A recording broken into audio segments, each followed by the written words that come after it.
नमस्कार.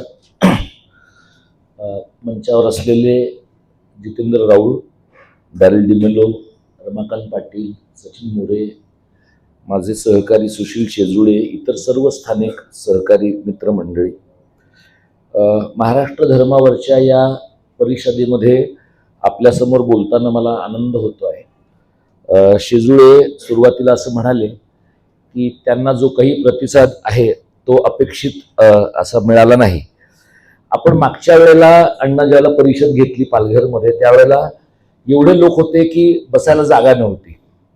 पण आपल्या समाजाचं वैशिष्ट्य हे आहे की कुठल्याही कार्यकर्त्याला आपला समाज दीर्घकाळ आनंदी राहू देत नाही. त्यामुळे तुम्ही 150-200 लोक तुमच्याकडे आले, तुमचा हॉल भरला, याच्यामुळे तुमचा कॉन्फिडन्स खूप वाढला की लगेच पुढच्या कार्यक्रमात आपले लोक आपल्याला आपली मर्यादा दाखवून देतात. आणि कदाचित असंही असेल की एवढ्या काय म्हणतात त्याला हॉटेलमधल्या अशा प्रकारचा पहिलाच कार्यक्रम आहे सर आपला.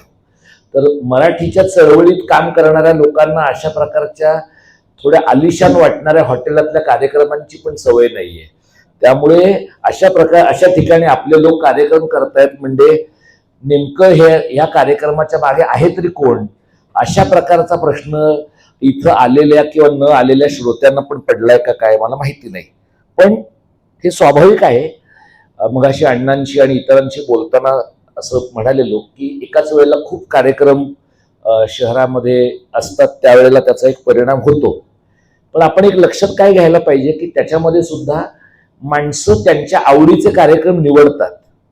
त्यामुळे जेव्हा लोक मराठी भाषेच्या संबंधातल्या कार्यक्रमाकडे येत नाहीत किंवा तुलनेनं कमी येतात, तेव्हा त्याचा एक अर्थ असा आहे की अजून त्यांच्याशी जोडून घेण्याचे जे काही मार्ग शोधायला पाहिजेत आपण, त्यात आपल्याला काही आणखी तयारी करायला पाहिजे.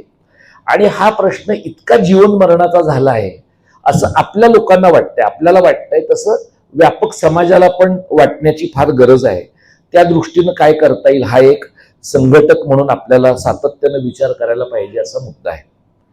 मराठी कारण, मराठी भाषेचा प्रश्न, महाराष्ट्र धर्म याबद्दलची मांडणी गेल्या 1-1.5 वर्षामध्ये महाराष्ट्रातल्या 21 जिल्ह्यांमध्ये मी आणि माझ्या सहकार्यांनी केली. आता परवा 4 तारखेला कोल्हापूरमध्ये जवळपास 200-250 लोकांच्या उपस्थितीमध्ये आम्ही महाराष्ट्र धर्म शिबिर घेतलं. त्या शिबिरामध्ये डॉक्टर नीरज हातेकर हे अर्थतज्ञ होते, ते मराठी माणसांचा रोजगार आणि महाराष्ट्र धर्म यावर बोलले. राजू शेट्टी हे शेतकरी संघटनेचे नेते शेती, शेतकरी आणि महाराष्ट्र धर्म याबद्दल बोलले. डॉक्टर प्रकाश परब हे माझे सहकारी आणि भाषा विज्ञानाचे अभ्यासक, ते धर्म, भाषा आणि महाराष्ट्र धर्म याबद्दल बोलले. आणि अगदी वेगळा विषय पण अत्यंत महत्वाचा असा विषय म्हणजे डॉक्टर मुफीद मुजावर हा तरुण प्राध्यापक इतिहासाचा, तो मराठी, मुसलमान आणि महाराष्ट्र धर्म या विषयावर बोलला. म्हणजे ज्या प्रकारची मांडणी आपल्याकडे गेल्या 15-20 वर्षामध्ये, गेल्या 30 वर्षांमध्ये महाराष्ट्रात होते आहे की सगळा हिंदू जसा एक आहे तसा सगळा मुसलमान एक आहे आणि ते दोघंही एकमेकांचे कट्टर शत्रू आहेत, त्यांनी एकमेकांचा बंदोबस्त केल्याशिवाय स्वस्थता लाभणार नाही. तर हे नॅरेटिव्ह मोडून काढण्यासाठी महाराष्ट्रातला मुसलमान हा एक नाही, मोनोलिथ नाही, तो अनेक जातींमध्ये वाटलेला आहे. जसं महाराष्ट्रातला हिंदू पण वाटलाय. आणि महाराष्ट्रातला मुसलमान आणि गायपट्ट्यातला मुसलमान सारखा नाही, त्यांचा आणि यांचा अजेंडा सारखा नाही. त्यामुळे महाराष्ट्रातल्या मुसलमानांचा विचार करताना आपण त्याच्या घरात बोलली जाणारी दखनी, त्याच्यामध्ये काम करणारा हमीद दलवाईंसारखा एखादा कार्यकर्ता, या सगळ्या गोष्टींचा आपुलकीने विचार केला पाहिजे. ही एक मांडणी त्या दिवशी आम्ही त्याची चर्चा केली आणि त्याचा एक चांगला परिणाम झाला. आपण पालघरमध्ये या प्रकारचं शिबिर घेण्याची 2-3 कारणं आहेत. एक म्हणजे मुंबईला अगदी लागून असलेला हा जिल्हा आहे. मुंबईत ज्या ज्या गोष्टींचे वाईट परिणाम आपल्याला आता पूर्णत्वाला आलेले दिसत आहेत, त्या गोष्टींचे परिणाम पालघर जिल्ह्यामध्ये आपल्याला आता दिसू लागलेले आहेत. म्हणजे परप्रांतीयांनी मुंबई शहर आणि मुंबई उपनगर बळकावून झाल्यानंतर, आता जागा पुरेशी झाल्यानंतर ते कुठं आलेत, तर ते पालघरमध्ये आलेत, ते ठाण्यात आलेत आणि ते रायगडमध्ये आलेत. आणि या सगळ्या लोकांच्या मध्ये, या सगळ्या परिसरामध्ये हे जे 5 जिल्हे आहेत, तुम्ही पाहाल की सरकारमध्ये असलेले लोक या 5 जिल्ह्यांचा स्वतंत्र उल्लेख करत नाहीत. या 5 जिल्ह्यांचा एकत्रित उल्लेख MMRचा प्रांत असा करतात. याचं कारण MMRचा प्रांत असा त्याचा उल्लेख केला तर आणखी 5-10 वर्षांनी MMRचं राज्य असा उल्लेख करणं त्यांना सोपं जाणार आहे, किंवा MMRचा केंद्रशासित प्रदेश असा उल्लेख करणं सोपं जाणार आहे. आणि जे स्वप्न सखा पाटील आणि मोरारजी देसाईंनी 56 साली पाहिलं ते त्यांना पूर्ण करता आलं नाही, तरी त्यांचे पाशवी बहुमतवाले वारसदार ते पूर्ण करण्याची खूप शक्यता आहे येत्या 10 वर्षामध्ये. या बाबतीतली जाणीव इथल्या मराठी माणसांना व्हावी. आणि मराठी शाळांचा प्रश्न जितका महत्वाचा आहे, मराठी भाषेचा प्रश्न जितका महत्वाचा आहे, तितका मराठी माणसांच्या अस्तित्वाचा पण प्रश्न महत्वाचा आहे. ही एक जाणीव आपल्या समोर मनामध्ये व्हावी, हा या चर्चेचा एक भाग आहे. दुसरं, मगाशी आम्ही अण्णांशी बोलत होतो तसा माझा एक तरुण सहकारी आहे पूर्वेश तामोरे, त्याच्या भागामध्ये तिथेच वाढवण बंदराचं सगळं काम चाललंय आणि वाढवण मुरबे हे 2 प्रकल्प, तिकडे होणारी 3री मुंबई, इथं होणारी 4थी मुंबई, आणि अशा पद्धतीनं या सगळ्या भागाचा विचार होतोय की इथं माणसं राहत नाहीत, इथं फक्त जमिनींचा व्यवहार करण्याची गरज आहे. आणि त्यामुळे हा सगळा पसारा फक्त इन्फ्रास्ट्रक्चरचा पसारा आहे. त्यामुळे या इन्फ्रास्ट्रक्चरच्या पसाऱ्याच्या पलीकडे इथे विविध जातींमध्ये धर्मांमध्ये वाटला गेलेला स्वतःची रोजीरोटी कमावणारा एक मोठा मराठी समाज आहे. आणि त्याच्या जगण्याचं काहीतरी बरं वाईट या तथाकथित इन्फ्रास्ट्रक्चर ओरिएंटेड विकासामध्ये होणार आहे, हे आपल्या सगळ्यांच्या नजरेस यावं, हाही या आत्ताच्या मांडणीचा एक भाग आहे. आणि जे काम आम्ही सातत्यानं गेली अनेक वर्ष करतोय ते मराठी शाळांचं आहे. आता मी कोल्हापुरात गेलो तेव्हा पाहिलेली 2-3 उदाहरणं मी तुम्हाला सांगतो. कोल्हापुरात आंबा घाटाच्या अलीकडे, म्हणजे जिथं कोल्हापूर संपतं आणि रत्नागिरी जिल्हा सुरू होतो, तिथं अशा शाळा आहेत की वस्त्यांमध्ये, वाड्यांमध्ये, दुर्गम भागामध्ये मुलांना 8 ते 9 किलोमीटर पुढे आल्याशिवाय, सायकलवरनं म्हणा, चालत म्हणा, जे काही त्यांना त्या वेळेला वाहन उपलब्ध असेल, परवडत असेल, ते तिथं आल्याशिवाय लोकांना शाळेत जाता येत नाही. आणि अशा परिस्थितीमध्ये 2 मुलं, 4 मुलं, 6 मुलं, 8 मुलं असलेल्या शाळा आहेत. आणि या सगळ्या शाळा सरकारच्या लेखी आता 0 शिक्षकी शाळा आहेत. त्यामुळे या सगळ्या शाळा जेव्हा 0 शिक्षकी शाळा होतात तेव्हा सरकार त्यांचा विचार एका शाळेचा विचार करण्याच्या ऐवजी समूह शाळांचा विचार म्हणून करतं. आणि सरकारचं त्याबद्दलचं म्हणणं असं आहे की ह्याच्यात काय फार सोपी गोष्ट आहे, 4 ठिकाणची मुलं जीपमध्ये घालायची आणि ती 4 ठिकाणची मुलं एका थोड्या मोठ्या जागी आणून सोडायची आहे. आता हे वरकरडी वाटताना जितकं सोपं वाटतं तितकं प्रत्यक्षात का नाहीये? कारण जीपमध्ये भरून मुलं कोण आणतात? तर तालुक्याच्या ठिकाणी ज्यांच्या CBSE बोर्डाच्या शाळा आहेत, ICSE बोर्डाच्या शाळा आहेत किंवा SSC बोर्डाच्या निवासी शाळा आहेत, ते लोक आपल्या मुलांना तिथं जीपमध्ये भरून नाही, जीपमध्ये कोंबून ती मुलं पाठवतात. कारण ज्या जीपमध्ये 10 पोरं बसू शकतात तिथं 20 मुलं आणि त्यांच्या बॅगा कोंबून पाठवल्या जातात.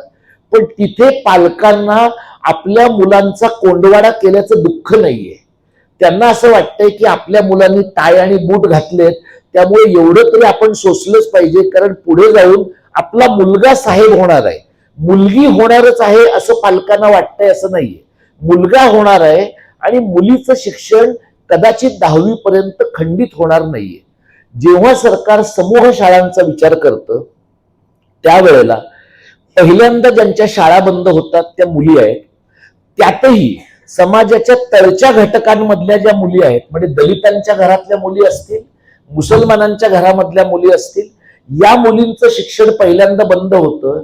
कारण मुलांनी बाहेर जाऊन काहीही उन्हाळपणा केला तरी पालकांना चालतो आहे, पण मुलीने जाताना उन्हाळपणा सोडा, थोडासा स्वातंत्र्याचाही उपयोग चालताना घ्यायचं म्हटलं तरी सुद्धा कुटुंबाच्या सगळ्यांच्या चारित्र्याचा आणि इतर गोष्टींचा प्रश्न येतो आणि मुलींचं 7वी नंतर शिक्षण थांबतं. एकीकडे अशा शाळा आहेत, दुसरीकडे कोल्हापूर शहरामध्ये बाबा जरग नगरमध्ये 2000 मुलांची शाळा आहे, जिथं शिक्षक कोणीही येऊ अत्यंत चांगल्या पद्धतीनं महानगरपालिकेची शाळा ती चालावी अशा प्रकारची रचना महानगरपालिकेच्याच शिक्षकांनी गेल्या 10-20 वर्षातल्या मेहनतीमध्ये केली. तिसरीकडे कुरुंदवाड सारख्या ठिकाणी एक शाळा गाभ्याशी धरून आसपासच्या 7-8 मराठी शाळा अजिबात बंद न होता, त्यांचा UDAS कोड अजिबात न जाता त्या सगळ्या शाळा नीटपणे टिकवल्या गेल्यात. हे तुम्हाला मी एका जिल्ह्याच्या 2 टोकांच्या गोष्टी सांगतोय. म्हणजे एका ठिकाणी शाळेत 2 मुलं आहेत त्यामुळे सरकारला शाळा परवडत नाही. दुसरीकडे शाळेमध्ये खूप मुलं आहेत आणि ती सगळी मुलं गरिबांची, वंचितांची मुलं आहेत. आणि तिसरीकडे सृजन आनंद सारखी लीलाताई पाटलांनी सुरू केलेली आणि सुचिता पडळकरांनी चालवलेली 4थी पर्यंतची शाळा आहे आणि 4थी पर्यंतची अत्यंत प्रयोगशील आणि अनुभव केंद्रीय शाळा आहे. पण त्या शाळेपुढचा प्रश्न 5वी ते 10वी पर्यंत जायचं तर कोणाचेही उपकार न घेता आपल्याला चांगली मराठी शाळा चालवता येणं शक्य आहे का? म्हणजे कोल्हापुरात धनदांडग्या लोकांची कमतरता नाहीये, पण कोणावरही उपकार न करता धनदांडग्या लोकांनी ही शाळेची जागा तुमची, ही इमारत तुम्हाला हवी तशी बांधून दिली, पण नंतर ती आमच्या मुला मुलींच्या ताब्यात द्या असं आम्ही म्हणणार नाही, असं म्हणणारा शहाणा लोकप्रतिनिधी, असं म्हणणारा शहाणा श्रीमंत असा त्या शाळेला गेल्या 25-30 वर्षात कोल्हापुरात एक तर त्यांनी खोलात जाऊन शोधला नाही किंवा त्यांना शोधून सापडला नाही. जी परिस्थिती कोल्हापुरात आहे तशी पालघरमध्ये आहे, तशी सांगलीत आहे, तशी नांदेडमध्ये आहे. नांदेडमधलं मी तुम्हाला सांगतो, नांदेडमध्ये मी फिरलो. तुमच्यापैकी जे शिक्षक आहेत त्यांना कदाचित माहिती असेल, इतरांना माहिती असेल.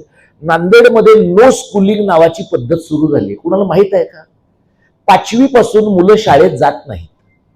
आपल्याला काय माहिती आहे की मोठेगावकरच्या क्लासमुळे 11वी पासून मुलं शाळेत जात नाहीत. आणि ते सुद्धा आपल्याला कधी कळलं? तो गोमूत्र शिंपडतो मुलांच्या अंगावर, हे नीटचा झोल झाल्यावर आपल्याला कळलं. म्हणजे पालक म्हणून, समाज म्हणून आणि माध्यम सुद्धा, थांबू का? पालक म्हणून, समाज म्हणून, माध्यम सुद्धा बघा, प्राईम टाईमच्या बातम्यांमध्ये अँकर बातम्या सांगते आणि खाली तुम्हाला टिकर दिसतो मोठेगावकर सरांचे RCC क्लासेस. म्हणजे माध्यमांना हा घोटाळा होईपर्यंत कळलं नव्हतं की हा झोलर आहे. जसं मोठेगावकरचं कळत नाही तसं खरातचं पण कळत नाही. तुम्ही लक्षात घ्या. म्हणजे माध्यमांचा निर्बुद्धपणा ही सार्वत्रिक गोष्ट आहे. त्यांना का कळत नाही? कारण त्यांना मोठेगावकरकडनं एवढ्या मोठ्या जाहिरातींचं पॅकेज मिळतं, जसं चाटेकडनं आधी मिळायचं. बघा, चाटेचे दिवस कधी फिरले? गोपीनाथ मुंडे गेल्यानंतर फिरले. मग लोकांच्या लक्षात आलं की अरे हा लबाडी करतो. त्याचे मालक जर जिवंत असते तर लोकांच्या लक्षात आलं नसतं. तसे याचे चाटेचे दिवस फिरले, तसे मोठेगावकरचे फिरले. तसा नवा मोठेगावकर नांदेडमध्ये कोणतरी आहे, अनेक मोठेगावकर आहेत. त्यांनी 5वी पासून मुलांचं शाळेत जाणं बंद केलंय. आई वडिलांना माहित आहे, शाळेला माहिती आहे, मुख्याध्यापकांना माहिती आहे, शिक्षकांना माहिती आहे, सरकारच्या शिक्षण विभागाला माहिती आहे.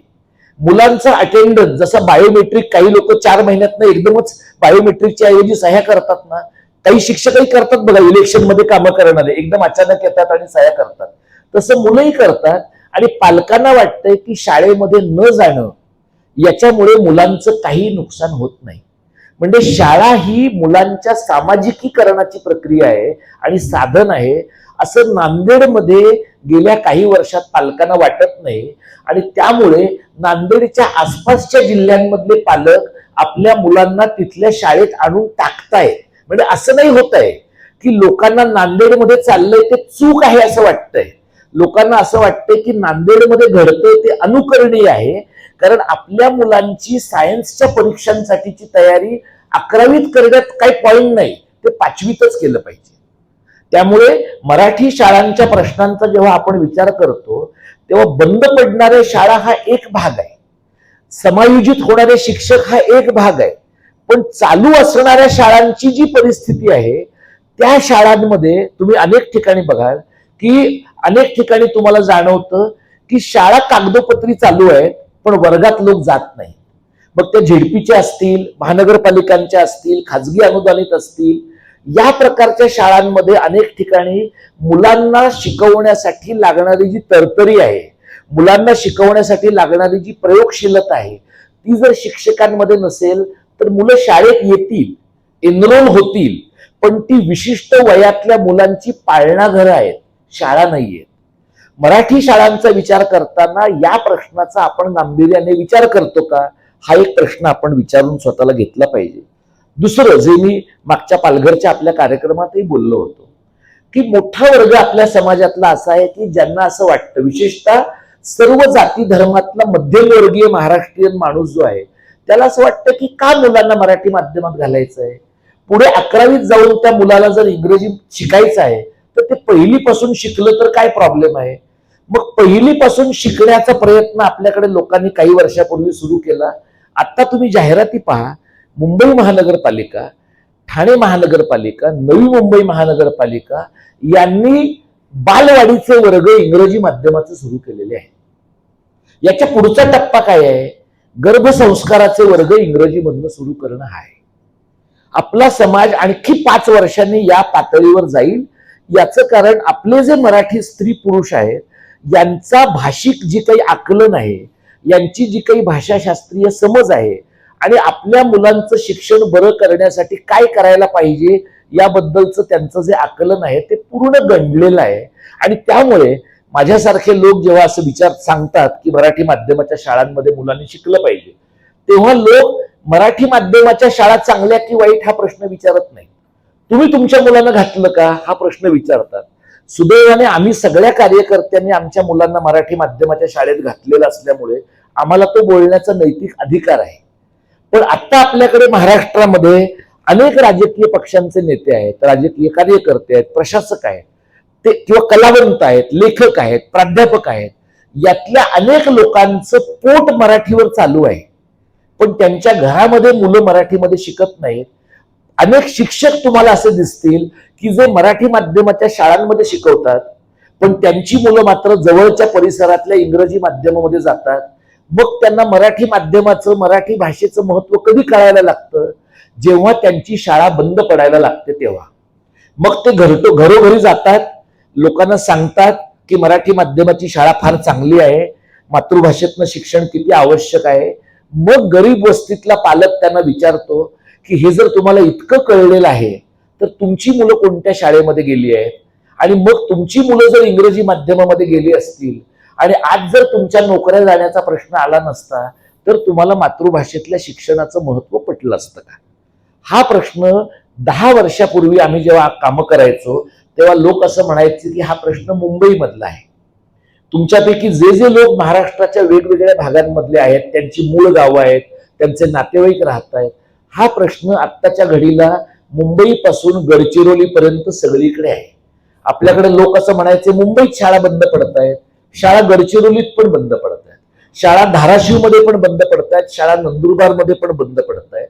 आणि त्यासाठी आपल्याला काय करायला पाहिजे तर जिल्हा परिषदेच्या शाळा सुधारण्यासाठी काही गोष्टी करायला लागतील, महानगरपालिकेच्या शाळा सुधारण्यासाठी काही गोष्टी करायला लागतील.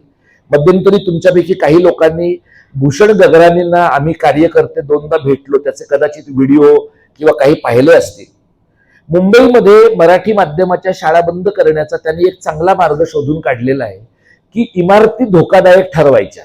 जशा गिरण्या त्यांनी आजारी पाडल्या तशा मराठी शाळा या पद्धतीनं आजारी पाडण्याचा एक मोठा कारखाना गेल्या काही वर्षांमध्ये मुंबईत सुरू आहे. स्ट्रक्चरल ऑडिटचा रिपोर्ट आणतात हे लोक आणि स्ट्रक्चरल ऑडिटवाले आतापर्यंत आपल्याला काय वाटायचं की IIT वाले, VJTI वाले यांच्या रिपोर्टवर तुम्ही विश्वास ठेवू शकता. आता तशी परिस्थिती राहिलेली नाही. त्यांच्याकडचे रिपोर्ट पण तुम्हाला मॅनिप्युलेट करता येतात. आम्ही ज्या माहीमच्या शाळेसाठी भांडलो ती शाळा तात्काळ रिकामी केली पाहिजे असा महानगरपालिकेला रिपोर्ट मिळाला. आम्ही त्यांच्याशी वाद घातला म्हणून जो दुसरा रिपोर्ट त्यांनी मागू करून घेतला त्याच्यात असं सांगितलं गेलं की डागडुजी करून पुढची काही वर्ष ही इमारत नीट चालणार आहे. पण मग त्यांच्या लक्षात आलं की एक चांगला आणि एक वाईट असा रिपोर्ट असेल तर आपल्याला निर्णय घेता येणार नाही. मग त्यांनी तिसरा रिपोर्ट केला ज्याच्यात त्यांना पुन्हा असा निष्कर्ष मिळाला की इमारत अत्यंत धोकादायक आहे आणि ती तात्काळ पाडली पाहिजे. हा निर्णय महानगरपालिकेनं ऑक्टोबरमध्ये घेतलेला आहे. आता जून आलंय. जर इमारत धोकादायक असेल तर गेल्या 8 महिन्यामध्ये ती पडायला पाहिजे होती की नाही? पडल्याचं तुम्हाला कुठं वाचल्याचं आठवतंय का? म्हणजे अशाही इमारती मुंबई शहरात आहेत की ज्या धोकादायक आहेत पण पडतच नाहीयेत. म्हणजे आणि या इमारती योगायोगाने मराठी शाळेच्या आहेत. त्याच्या समोरच्याच प्लॉटवर 40 माळ्याची एक आणि 24 माळ्याची एक अशा 2 इमारती त्यांनी मराठी शाळेच्या जागेवर बांधल्या. 64 माळ्यांच्या 2 इमारतींमध्ये 11 खोल्या मराठी शाळेच्या आहेत एका माळ्यावरच्या. तुम्ही इमॅजिन करा, जिथे 2 BHK चे मोठे आलिशान फ्लॅट लोकांचे आहेत त्यात मध्येच या 11 खोल्या आहेत आणि त्या 11 खोल्यांमधल्या झोपडपट्टीतनं शिकायला येणाऱ्या मुलांच्यासाठी यांनी शाळेमध्ये कमोड बसवले आहेत. तर कमोड बसवल्यावर पाणी ठेवलं पाहिजे की नाही? म्हणजे कमोड बसवलंय पण पाणी नाहीये. मग सर्वे झाला, कुणीतरी तिथे मीडियाचे लोक गेले, मग लोकांनी बादल्या भरून तिथं पाणी आणलं की टॉयलेट वापरताना लोकांना पाणीही लागेल. अशा 11 ज्या खोल्या आहेत त्या खोल्यांच्या बाहेर त्या मुलांना लाईफ नाही. खालचं जे मैदान आहे ते सोसायटीत राहणाऱ्या लोकांचं आहे, शाळेतल्या मुलांचं नाहीये. कारण ही मुलं वर्गीय दृष्ट्या, क्लास दृष्ट्या झोपडपट्टीमधली आहे आणि हे धनदांडगे लोक तिथं राहत आहेत. म्हणजे आणखी काही दिवसांनी त्या 11 खोल्या सुद्धा काही घरांमध्ये कन्व्हर्ट होतील आणि मग उत्तर काय दिलं जाईल? आम्ही खूप प्रयत्न केला, मुलं येतच नाहीये. ज्या शाळेच्यासाठी आम्ही भांडलो ती शाळा धोकादायक ठरवून यांनी 3 शाळांमध्ये मुलं पाठवून दिली. मराठी शाळेची मुलं एका ठिकाणी, हिंदी शाळेची मुलं दुसऱ्या ठिकाणी, कन्नड शाळेची मुलं तिसऱ्या ठिकाणी. एका वेळेला शाळेमध्ये जायला आईला आणि मुलाला 45 मिनिटं लागतात. 45 मिनिटं जायला, 45 मिनिटं आई परत येते, मग ती घरकामं करते, धुणी भांड्याची कामं करते, परत मुलांना आणायला जाते, कारण मुलं 5वी 6वीतली आहे. त्यामुळे गेल्या वर्षभरामध्ये 50 मुलांची जी ओरिजिनल संख्या होती ती 6 वर आलेली आहे. बाकीची मुलं आजारी पडली, त्यांनी लिव्हिंग सर्टिफिकेट काढलं, शाळा सोडल्या. काही मुलं आता आपल्याला शिकताच येणार नाही असे म्हणून गावाला निघून गेले. त्यामुळे आम्ही जेव्हा आंदोलन केलं तेव्हा शिक्षणाधिकारी आमच्यातल्या काही लोकांना म्हणाल्या, अरे 6च लोक उरले, ते पण जातील, कशाला आंदोलन करतात? ही आपल्या राज्यकर्त्या वर्गाची, प्रशासकीय वर्गाची, गरिबांची मुलं ज्या शाळांमध्ये शिकतात त्या मराठी शाळांबद्दलची धारणा आहे. आता हे जे आहे हे मुंबईत घडतं तेव्हा आपल्याला थोडंसं कळतं, कारण मुंबईत मीडिया आहे. पण नंदुरबारमध्ये घडतं, शाळा बंदच पडतात. ते मुंबईला कळेपर्यंत इतका काळ लोटलेला असतो की आपण शाळेत शिकत होतो ही मुलंच विसरलेली असतात. हेच मराठवाड्यात आहे, हेच विदर्भामध्ये आहे. आता मी पालघरच्या या पूर्ण रस्त्यावरनं आलो. या रस्त्यावर मला वाटतं मी 5 ते 6 तरी जैनांची मंदिरं पाहिली, देरासर पाहिले, मोठ्या प्रमाणात हॉटेल पाहिली, काठियावाडी अशा मोठ्या जाहिराती असलेली, गुजरातीमध्ये असले. तुम्हाला खूप काम आहे सर त्या रस्त्यावर, म्हणजे डांबर घेऊन गेलात तर खूप तुम्हाला म्हणजे पक्षाचा 1 महिनाच निघून जाईल त्याच्यात, एवढं तुमच्याकडे काम आहे. आता ह्या सगळ्या हॉटेल पण तुम्ही बघा, हॉटेलांमध्ये काठियावाडी पदार्थ मिळतात हा इश्यू नाहीये. महाराष्ट्राच्या हद्दीमध्ये देवळांच्या, हॉटेलांच्या पाट्या ह्यांना मराठीमध्ये लावाव्याशा वाटत नाहीत. दृश्य भाषा म्हणून मराठी नाही दिसली तरी आपलं कुणीही वाकडं करू शकत नाही याची खात्री असलेला धनदांडग्यांचा वर्ग मुंबई शहरापासून 50 ते 100 किलोमीटरच्या टापूमध्ये आहे. ही परिस्थिती आता इथली आहे. याचं कारण इथल्या जमिनी कोणाच्या ताब्यात जात आहेत? इथल्या जमिनी इथल्या परप्रांतीयांच्या ताब्यात जात आहेत, इथल्या गुजर मारवाड्यांच्या ताब्यामध्ये जात आहेत. आणि आपला जो मराठी माणसांचा वर्ग आहे तो काय करतोय? महसूल मधला असेल, प्रशासनातला असेल, राजकीय व्यवस्थेमधला असेल, अनेक ठिकाणी आपले लोक गुजर मारवाड्यांना आणि भैयांना या जमिनी मिळण्यासाठी मदत करताना तुम्हाला दिसतात. आणखी 10 वर्षानंतर जे रत्नागिरीत झालंय, जे सिंधुदुर्गात झालंय, रत्नागिरीत राजापूरमध्ये कृपाशंकर सिंगची जमीन आहे, काहीशे एकर जमीन आहे. काय इंटरेस्ट आहे मला तुम्ही सांगा कृपाशंकर सिंगचा? आणि कृपाशंकर सिंग हा आपल्या राणेसाहेबांचा मित्र आहे. तिथल्या महसूलच्या तलाठ्यापासून जिल्हाधिकाऱ्यांपर्यंत सर्व पातळीवरच्या लोकांनी पैसे खाल्ल्याशिवाय कृपाशंकर सिंग शेतकरी होऊ शकतो का मला सांगा? आणि जर कृपाशंकर सिंग शेतकरी होऊ शकतो, जॅकी श्रॉफ शेतकरी होऊ शकतो, आणि सिंधुदुर्गामधल्या आंब्याच्या आणि काजूच्या बागांमध्ये काम करणारा जो नेपाळी आहे तो आणखी काही वर्षांनी बागा विकत घेतो, आत्ता घेतल्यात त्यांनी, बागा विकत घेऊन मराठी लोकांना कामाला ठेवतो, तर सिंधुदुर्गातल्या जिल्हा परिषदेला आणि तिथल्या विधानसभेला आणखी 10 वर्षांनी जर नेपाळी उभा राहिला तर तुम्ही का स्वतःला आश्चर्य वाटून घ्याल? जिथं भाषा संपते, जिथं एखादा भाषिक समाज संपतो, तिथं अत्यंत गंभीर प्रश्न निर्माण होतात. हे न कळणारा सर्वाधिक, भारतातल्या सर्वाधिक भ्रमिष्ट आणि निर्बुद्ध समाजांपैकी मराठी समाज हा एक आहे. कोल्हापूरच्या मलकापूरच्या टोकाला आम्ही गेलो, गोकुळच्या एका डॉक्टरांना आम्ही तिथे भेटलो आणि आम्ही गोकुळच्या वैद्यकीय डॉक्टर, गुराच्या डॉक्टरांना भेटलो. त्यांना भाषेत काही रस नव्हता.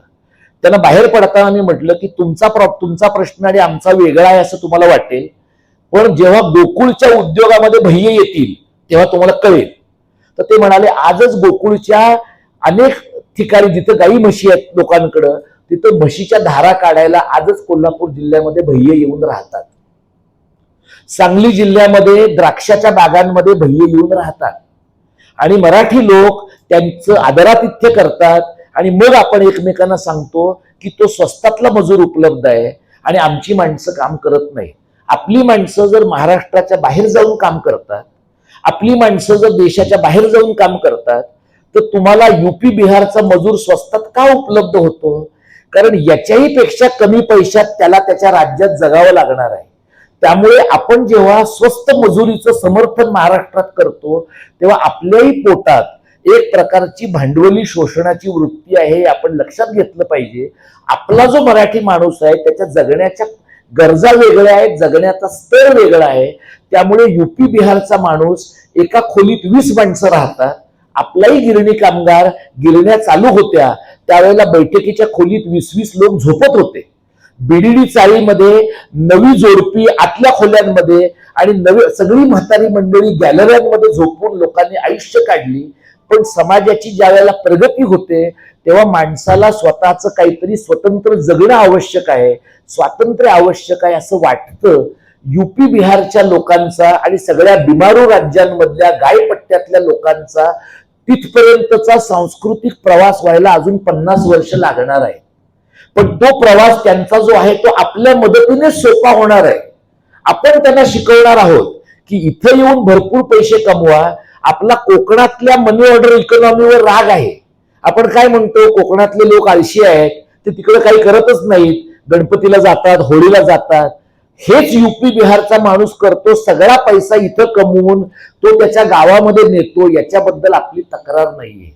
त्यामुळे महाराष्ट्राच्या अर्थव्यवस्थेचा विचार करताना पण आपण आपल्या अर्थव्यवस्थेचे लाभार्थी आपले लोक आहेत का? आणि आपले लोक म्हणजे कोण? तर गेल्या 10-15 वर्षामध्ये आपल्याकडे आपले लोक म्हणजे मराठी लोकांना वाटतं की आपण मराठी हिंदू आहोत. महाराष्ट्रातल्या सगळ्या मुसलमानांना, बहुतांश मुसलमानांना मशिदीमध्ये जे पायघोड झगेवाले मुसलमान आलेले आहेत गायपट्ट्यामधनं, त्यांच्या प्रभावामुळे वाटतं की आपली भाषा मराठी नाहीये, आपली भाषा दखनी नाहीये, आपली भाषा फारसी अरेबिकच आहे. कारण मशिदीमधनं त्याच प्रकारच्या भाषांचे आवाज आपल्याला येतात आणि त्यामुळे आपल्याकडचा हिंदू आणि आपल्याकडचा मुसलमान यांचं ध्रुवीकरण झालंय. वसईच्या चर्चमध्ये होणाऱ्या प्रार्थना मराठीमध्ये आहेत. महाराष्ट्रात अनेक ठिकाणी महाराष्ट्रातल्या मराठी बोलणाऱ्या ख्रिश्चनांनी रेव्हरंड टिळकांपासून प्रचंड मोठ्या प्रमाणात मराठी लेखन केलेलं आहे. पण आज आपल्याला महाराष्ट्रातला ख्रिश्चन आपला वाटत नाही. बाबासाहेबांच्या सारख्या माणसाने घटना लिहून सुद्धा मराठी बौद्ध आपला वाटत नाही. गावखेड्यातला जैन आपल्याला आपला वाटत नाही. पण लोढा शेठ सारखा, अदानी शेठ सारखा आपल्याला विकून खाणारा जैन मात्र अनेक लाचार मराठी लोकांना आपला वाटतोय. तुम्ही गेल्या काही वर्षातले, गेल्या काही महिन्यातले मुख्यमंत्र्यांचे फक्त सीएमओ महाराष्ट्र या पेजवरचे फोटो काढा, एक स्टॅटिस्टिकल अनालिसिस म्हणून. त्या फोटोपैकी 70% फोटोमध्ये लोढा तुम्हाला दिसतोच. कोण आहे लोढा मला तुम्ही सांगा? तो कौशल्य विकास खात्याचा मंत्री आहे आणि तो मुंबई शहर का उपनगरचा पालकमंत्री आहे. त्याची ताकद त्याच्या खात्यात नाहीच आहे, त्याची ताकद त्याच्या लँड पार्सलमध्ये आहे. जेवढी प्रचंड जमीन आता अदानी शेठच्या ताब्यात आहे त्याच्या खालोखाल जमीन लोढाच्या ताब्यात आहे. फरक इतकाच आहे की अदानी हा रिमोट कंट्रोलवाला माणूस आहे, तो स्वतः राजकारणात येत नाही, जसा अंबानी पण आलेला नाही. लोढा हा वेगळा जैन आहे, तो सत्तेत पण आहे आणि तो लँड माफिया पण आहे. म्हणजे लँड माफिया जेव्हा सत्तेत येतो तेव्हा तो जास्त धोकादायक आहे. कारण उद्या जेव्हा MMR प्रांताचं राज्य होईल आणि इथल्या मराठी माणसांची लोकसंख्या भैयांपेक्षा कमी भरेल आणि बॅलन्सिंग करण्यासाठी इथल्या गुजर मारवाड्यांची संख्या उपयोगी पडेल, त्यावेळेला लोढा शेठ कदाचित त्या केंद्रशासित राज्याचा मुख्यमंत्री झालेला तुम्हाला दिसेल. महाराष्ट्र एकसंध आहे तोपर्यंत लोढाचं असं म्हणायची हिंमत होणार नाही. तो का सारखा आपल्या इन्फ्रामॅनच्या सोबत दिसतो आहे? कारण आपल्या इन्फ्रामॅनचा पैसा मॅनेज करणाऱ्या लोकांच्या पैकी तो एक आहे.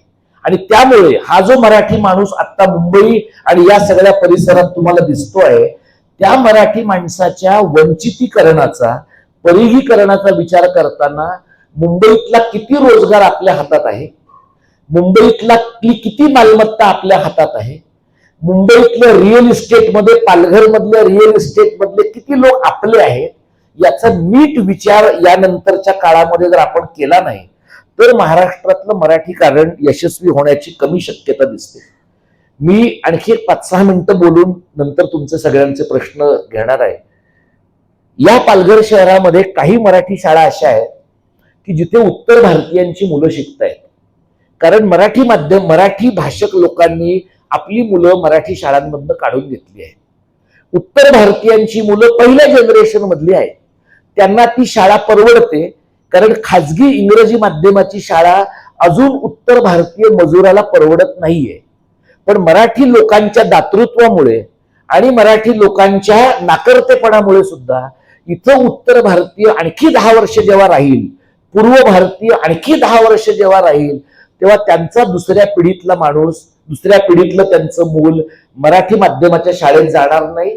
मुंबईमध्ये जशा त्यांनी स्वतःला भाषिक अल्पसंख्याक म्हणून ताकद देऊन हिंदी माध्यमाच्या शाळांचं पीक आणलेलं आहे, तशा त्या हिंदी माध्यमाच्या शाळा काढतील, कारण त्या निमित्तानं जमिनी ताब्यात घेता येतात, किंवा ते थेट इंग्रजी माध्यमाच्या शाळा काढतील, कारण तोपर्यंत मराठी भाषेची आणि हिंदी भाषेची सारखीच दुरवस्था झालेली असणार आहे.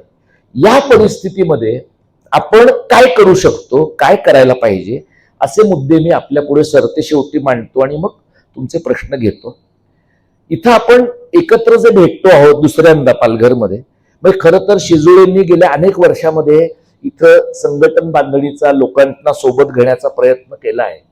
पण ज्या शहरामध्ये, ज्या भागामध्ये लोकांचा खूपसा वेळ हा प्रवासात जातो, म्हणजे रेल्वेच्या प्रवासामध्ये जातो, आणि लोकांकडे एक शनिवार रविवारचाच दिवस त्यांच्या वैयक्तिक आयुष्यासाठी उरतो, आणि माणसं चिंबलेली आहेत त्यांच्या वैयक्तिक आयुष्यातल्या संघर्षामध्ये, अशा ठिकाणी माणसांना असं वाटतं की हवं तर तुम्हाला आम्ही उचलून 100 रुपये देतो, हवं तर तुम्हाला आम्ही उचलून 500 रुपये देतो, पण आम्हाला तुम्ही कुठल्याही कार्यक्रमाला यायला सांगू नका. आणि मग सांगायचंच झालं किंवा यायचंच झालं तर लोक कुठे येतात, तर लोक येतात कुठे, तर लोक सत्संगाच्या कार्यक्रमांना जातात, लोक बैठकांना जातात, लोक इंदुरीकर महाराजाच्या प्रवचनाला जातात, किंवा लोक गौतमी पाटीलच्या नाचाला जातात. हे जे लोकांचे एरियाज ऑफ इंटरेस्ट आहेत, यातल्या कशाही मध्ये मराठी शाळा, मराठी भाषा आणि महाराष्ट्र धर्म बसत नाही, कारण या सगळ्यामध्ये आपण स्वतःची चिकित्सा करणं अपेक्षित आहे. आत्ताच्या घडीला मराठी समाजामध्ये या प्रकारे स्वतःची चिकित्सा करण्याची इच्छा तुलनेनं कमी झालेली आहे असं दिसतं.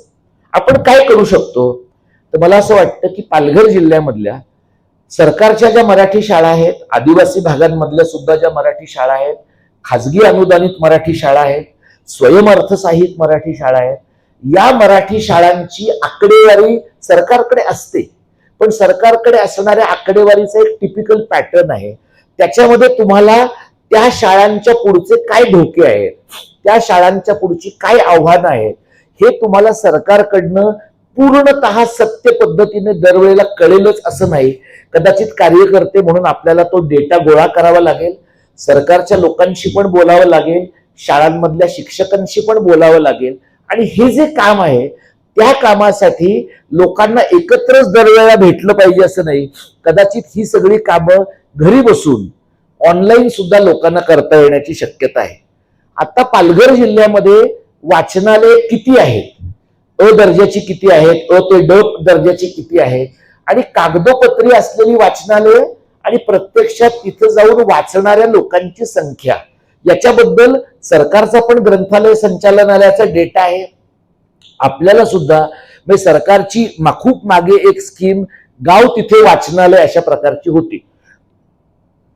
पण गाव तिथे वाचनालय अशी स्कीम करायची तर वाचनालयांच्यासाठी एक छोटा तरी तुम्हाला मोकळा स्पेस ठेवावा लागतो. शांतपणे वेगवेगळ्या वयोगटातले लोक येऊन बसतील, वाचतील, पुस्तकांची देवघेव होईल हे पाहावं लागतं. कदाचित आता सरकारने बघा, मी भिलारला गेलो होतो. भिलार हे पाचगणीच्या जवळचं गाव आहे, आणि हे साधारणपणे लोक पर्यटनासाठी, हनीमूनसाठी म्हणून जाण्याचं डेस्टिनेशन आहे. तिथं आपल्या महान सरकारने पुस्तकांचं गाव केलेलं आहे. त्या पुस्तकांच्या गावाच्या परिसरात मी गेलो, म्हणजे तिथे एका घराच्या बाहेर कादंबरी असं लिहिलंय, तिथे 50 कादंबऱ्या ठेवल्यात. दुसऱ्या घराच्या बाहेर नाटक असं लिहिलंय, तिथे 50 एक नाटकं ठेवलेली आहे. म्हणजे त्या पुस्तकाच्या गावासाठी. आणि ही कल्पना तेव्हा आपल्या शिक्षण मंत्र्यांना कुठून सुचली, तर लंडनमध्ये असं एक पुस्तकाचं गाव आहे.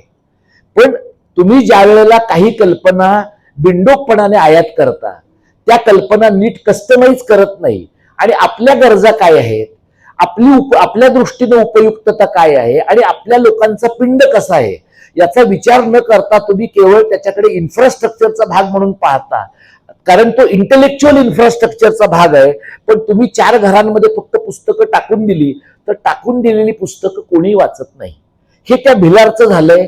त्याच्यानंतर ह्यांनी मालगुंडमध्ये तो प्रयोग केला, तिथेही तीच बोंब आहे.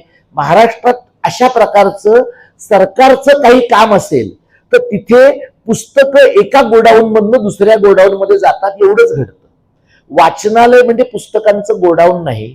अशा पद्धतीनं जर आपण पालघरमध्ये पाहू शकणार असू तर आत्ता ग्रंथालय किती आहेत, आता गाव पातळीवर वाचनालय आहेत का, यशस्वी आहेत का, लोक काही त्याच्या मागे मदत करू शकतील का, असा विचार करून या पालघर जिल्ह्यामध्ये मराठी भाषेचा एक वावर ठेवण्याच्या दृष्टीनं पुढच्या एका शैक्षणिक वर्षामध्ये मुलं आणि त्यांच्या पालकांसाठी आपल्याला एक 10 छोटी 100 किंवा 200 पुस्तकांची छोटेखानी वाचनालय, म्हणजे खूप अँबिशियस असं करायला नको. म्हणजे काय होईल, समजा मनसेला वाटलं की एका गावातलं वाचनालय आम्ही स्पॉन्सर करू, भाजपला वाटलं की एखाद्या गावचं वाचनालय आम्ही स्पॉन्सर करू, आणि असं होऊ शकेल की एखाद्या राजकीय पक्षाला स्वतःचं वाचनालय देताना स्वतःचा विचारही पेरावा असं वाटू शकतं. त्याबद्दल आत्ताच्या घडीला आपल्याला हरकत घेण्याचं कारण का नाहीये, कारण 100 पैकी 100 पुस्तकं कुठल्याही राजकीय पक्षाला स्वतःच्या विचारांची देता येतील अशी महाराष्ट्रात आजच्या घडीला कुठल्याही पक्षाची स्थिती नाहीये. त्यामुळे 100रातली 90 पुस्तकं त्यांना बरीच द्यावी लागणार आहेत. अशी 10 वाचनालय आपल्याला पालघरमध्ये करता येतील का. तिसरं म्हणजे आपल्याकडे स्थलांतराचं सर्वाधिक प्रमाण असलेल्या 3 जिल्ह्यांमध्ये रायगड, पालघर आणि ठाणे या 3 जिल्ह्यांचा समावेश आहे. या बाबतीतला जो डेटा आहे तो आपल्याकडे जी डाव्या चळवळीतली मंडळी आहेत त्यांना असं वाटतं की येऊ दे लोकांना मोकळेपणानं महाराष्ट्रामध्ये, ते त्यांच्या राज्यामध्ये गरिबी सहन करतायत. प्रश्न असा आहे की घटना असं सांगते की घटनेच्या कलम 19 मध्ये सगळ्यांना कुठेही जाऊन राहण्याचं स्वातंत्र्य आहे. हे 49 साली घटनाकारांनी लिहिलं. जेव्हा घटनाकारांनी हे लिहिलं त्यावेळेला घटनाकारांना एखाद्या राज्यामधनं 5 कोटी लोक दुसऱ्या राज्यामध्ये जातील आणि त्या राज्यातल्या लोकसंख्येचा समतोल पूर्णतः विस्कळीत करून टाकतील याची जर कल्पना असती तर घटनाकारांनी 19व्या कलमाला अनेक रिझर्वेशन्स ठेवली असती. त्यांनी नसतील ठेवली. आज जर तुमचं माझं घर जळताना आपल्याला जाणवत असेल तर घटनेमध्ये कलम 19 मध्ये अशा प्रकारच्या बदलाची मागणी आपण करतोय असं नाही. कर्नाटक करतंय, तमिळनाडू करतंय, पश्चिम बंगाल करतंय, केरळ करतंय. उत्तर भारतातली राज्य का करत नाहीत, कारण त्यांच्याकडे फारसं कोणी जातच नाहीये. जिथे लोक जात आहेत, जिथे डेमोग्राफिक बॅलन्स बदलतो आहे तिथंच लोकांचा हा आक्षेप आहे. आणि त्यामुळे या पातळीवर आपल्याला काही करता येईल का हा एक विचार आपण केला पाहिजे. मराठीकरण आणि महाराष्ट्र धर्माच्या राजकारणाचा सांस्कृतिक कामाचा विचार करताना काय गोष्टी आपण करू शकू हे मी आपल्या समोर मांडलं. या जिल्ह्यामध्ये बोईसरमध्ये, पालघरमध्ये, सफाळ्यामध्ये, डहाणूमध्ये स्थानिक पातळीवर अगदी 5 माणसं जरी आपल्याला एकत्र येऊन महिन्यातनं एकदा भेटणारी मिळू शकली तरी सुद्धा मला वाटतं की काम होऊ शकेल, कामाची सुरुवात होऊ शकेल. 100 माणसं, 200 माणसं, 500 माणसं आता सध्याच्या काळामध्ये विना मोटिवेशन आणि विना पैसा आपल्याकडे लोक येत नाहीत. तुम्हाला माहिती आहे आपल्याकडे 1-1.5 वर्षापूर्वी निवडणुका झाल्या. भल्या भल्या राजकीय पक्षांना सुद्धा काही अपवाद वगळता घरटी पैसे दिल्याशिवाय सभांना लोक बोलावता आलेले नाही. राजकीय पक्षांमध्ये लोकांना क्लिअर आहे की दैनंदिन एवढा फायदा आहे त्याच्यामुळे आपण तिथं जाऊ शकतो. भाषेच्या कामाच्या बाबतीत लोकांना टँजिबल आणि इनटँजिबल, दिसणारा आणि न दिसणारा, तात्कालिक आणि दीर्घकालीन असा फायदा लोकांना पटकन जाणवत नसल्यामुळे लोकांना असं वाटतं की आपण हयात आहोत तोपर्यंत काही भाषेला होत नाही. आणि लोक मग आपल्याला काय सांगतात, आपली अभिजात भाषा आहे, 2500 वर्ष जुनी आहे. मग लोक म्हणतात 2500 वर्ष जुनी असेल ना तर किमान 250 वर्ष तरी पुढे राहीलच. आणि मग आपण काही 250 वर्ष जगत नाही. त्यामुळे जो काही प्रॉब्लेम होईल तो 250 वर्षाच्या नंतरच्या लोकांचा आहे, त्यांचे ते बघून घेतील. पण हा प्रॉब्लेम 250 वर्षानंतरचा नाहीये, हा प्रॉब्लेम 25 वर्षाच्या नंतरचाच आहे. आणखी 25 वर्ष अशीच अत्यंत पूर्णतः निर्णायकी परिस्थिती राहिली तर महाराष्ट्राच्या मोठ्या शहरांमधल्या मराठी माध्यमाच्या शाळा पूर्ण बंद पडतील अशी परिस्थिती आहे. वाचनालय जी काही राहिली आहेत ती संपतील अशी परिस्थिती आहे. आणि मराठी माणसांचे रोजगाराच्या ज्या काही मोजक्या जागा उरलेल्या आहेत तिथेही गायपट्ट्यातले लोक येऊन ते तुम्हाला रामकृष्ण हरी म्हणायच्या ऐवजी भारत का बच्चा जय श्रीराम गायेगा हेच तुम्हाला दहीहंडीमध्ये ऐकवतील. आणि आपल्याला वाटेल की बहुतेक प्राचीन काळापासून दहीहंडीत हेच गाणं म्हटलं जातंय. म्हणजे मराठी माणसांचा तो सण आहे, धुळवड हा मराठी माणसांचा सण आहे, हेही विसरलं जाण्याची शक्यता आहे. म्हणजे भाषा संपेल, शाळा संपतील, संस्कृती संपण्याची शक्यता आहे आणि मराठी माणसांच्या वंचितीकरणाची प्रक्रिया अधिक दृढ होईल. यातून मार्ग काढायचा तर लोक एकत्र येण्याची गरज आहे. म्हणजे मी भाषणाला सुरुवात केली तेव्हापेक्षा आता थोडे लोक वाढलेत, म्हणजे 15 लोक वाढलेले आहेत. म्हणजे याचा अर्थ मला असं वाटतं की मंत्री लोक, मी सरकारमध्ये 2-2.5 वर्ष काम केले, त्याच्यामुळे साधारणपणे मंत्री किंवा खासदार किंवा अशी मंडळी हॉलमध्ये कधी येतात, हॉल भरला आहे हे त्यांना कळतं तेव्हा येतात. आपल्यासारखे असे जे कफल्लक लोक आहेत ना ते आधी येऊन हॉलमध्ये बसतात आणि श्रोत्यांची वाट पाहतात. आपल्यामध्ये आणि सत्तेतल्या कुठल्याही पक्षाच्या लोकांमध्ये हाच फरक आहे की आपण आयोजक असतो, हॉलमध्ये पहिल्यांदा आपणच येतो, सगळ्यात शेवटी आपणच असतो. याच्या उलट राज्यकर्त्यांचा वर्ग, धनदांडग्यांचा वर्ग ते असे आहेत की श्रोते त्यांचंच ऐकायला थांबतात. तुम्ही शरद पवारांना बघा, साहित्य संमेलनात पवार साहेबांचं जेव्हा भाषण असतं ते असतात तेव्हा मांडव भरलेला असतो, तुम्ही चेक करा. पवार साहेबांच्या नंतर साहित्य संमेलनाच्या अध्यक्षाचं भाषण असतं बरेच वेळेला, आतापर्यंत असायचं, आता ती जागा फडणवीसांनी घेतलेली आहे. पण पवार साहेबांचं भाषण झालं की त्यांच्या पक्षाच्या लोकांसहित 70% मॉब उठून जातो. मग फक्त मराठीचे प्राध्यापक, काही वर्तमानपत्रातले पत्रकार आणि ज्यांना आता उन्हात कुठे बाहेर जायचं असा प्रश्न पडलेला आहे तेवढेच लोक मांडवात उरतात. मी अमळनेरमध्ये साहित्य संमेलनाच्या अध्यक्षांना 40 लोकांच्या पुढे भाषण करताना पाहिलेलं आहे. मांडव 2 ते 3 हजार लोकांचा होता. त्यामुळे त्या मानाने आपली परिस्थिती खूपच चांगली आहे.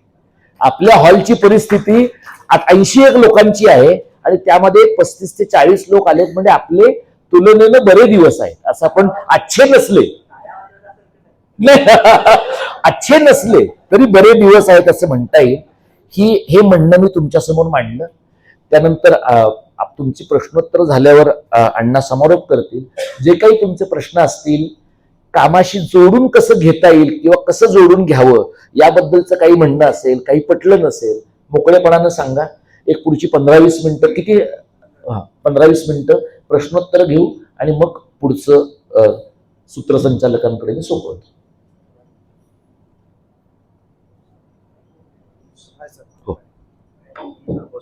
नाही, मी बोलतो काय.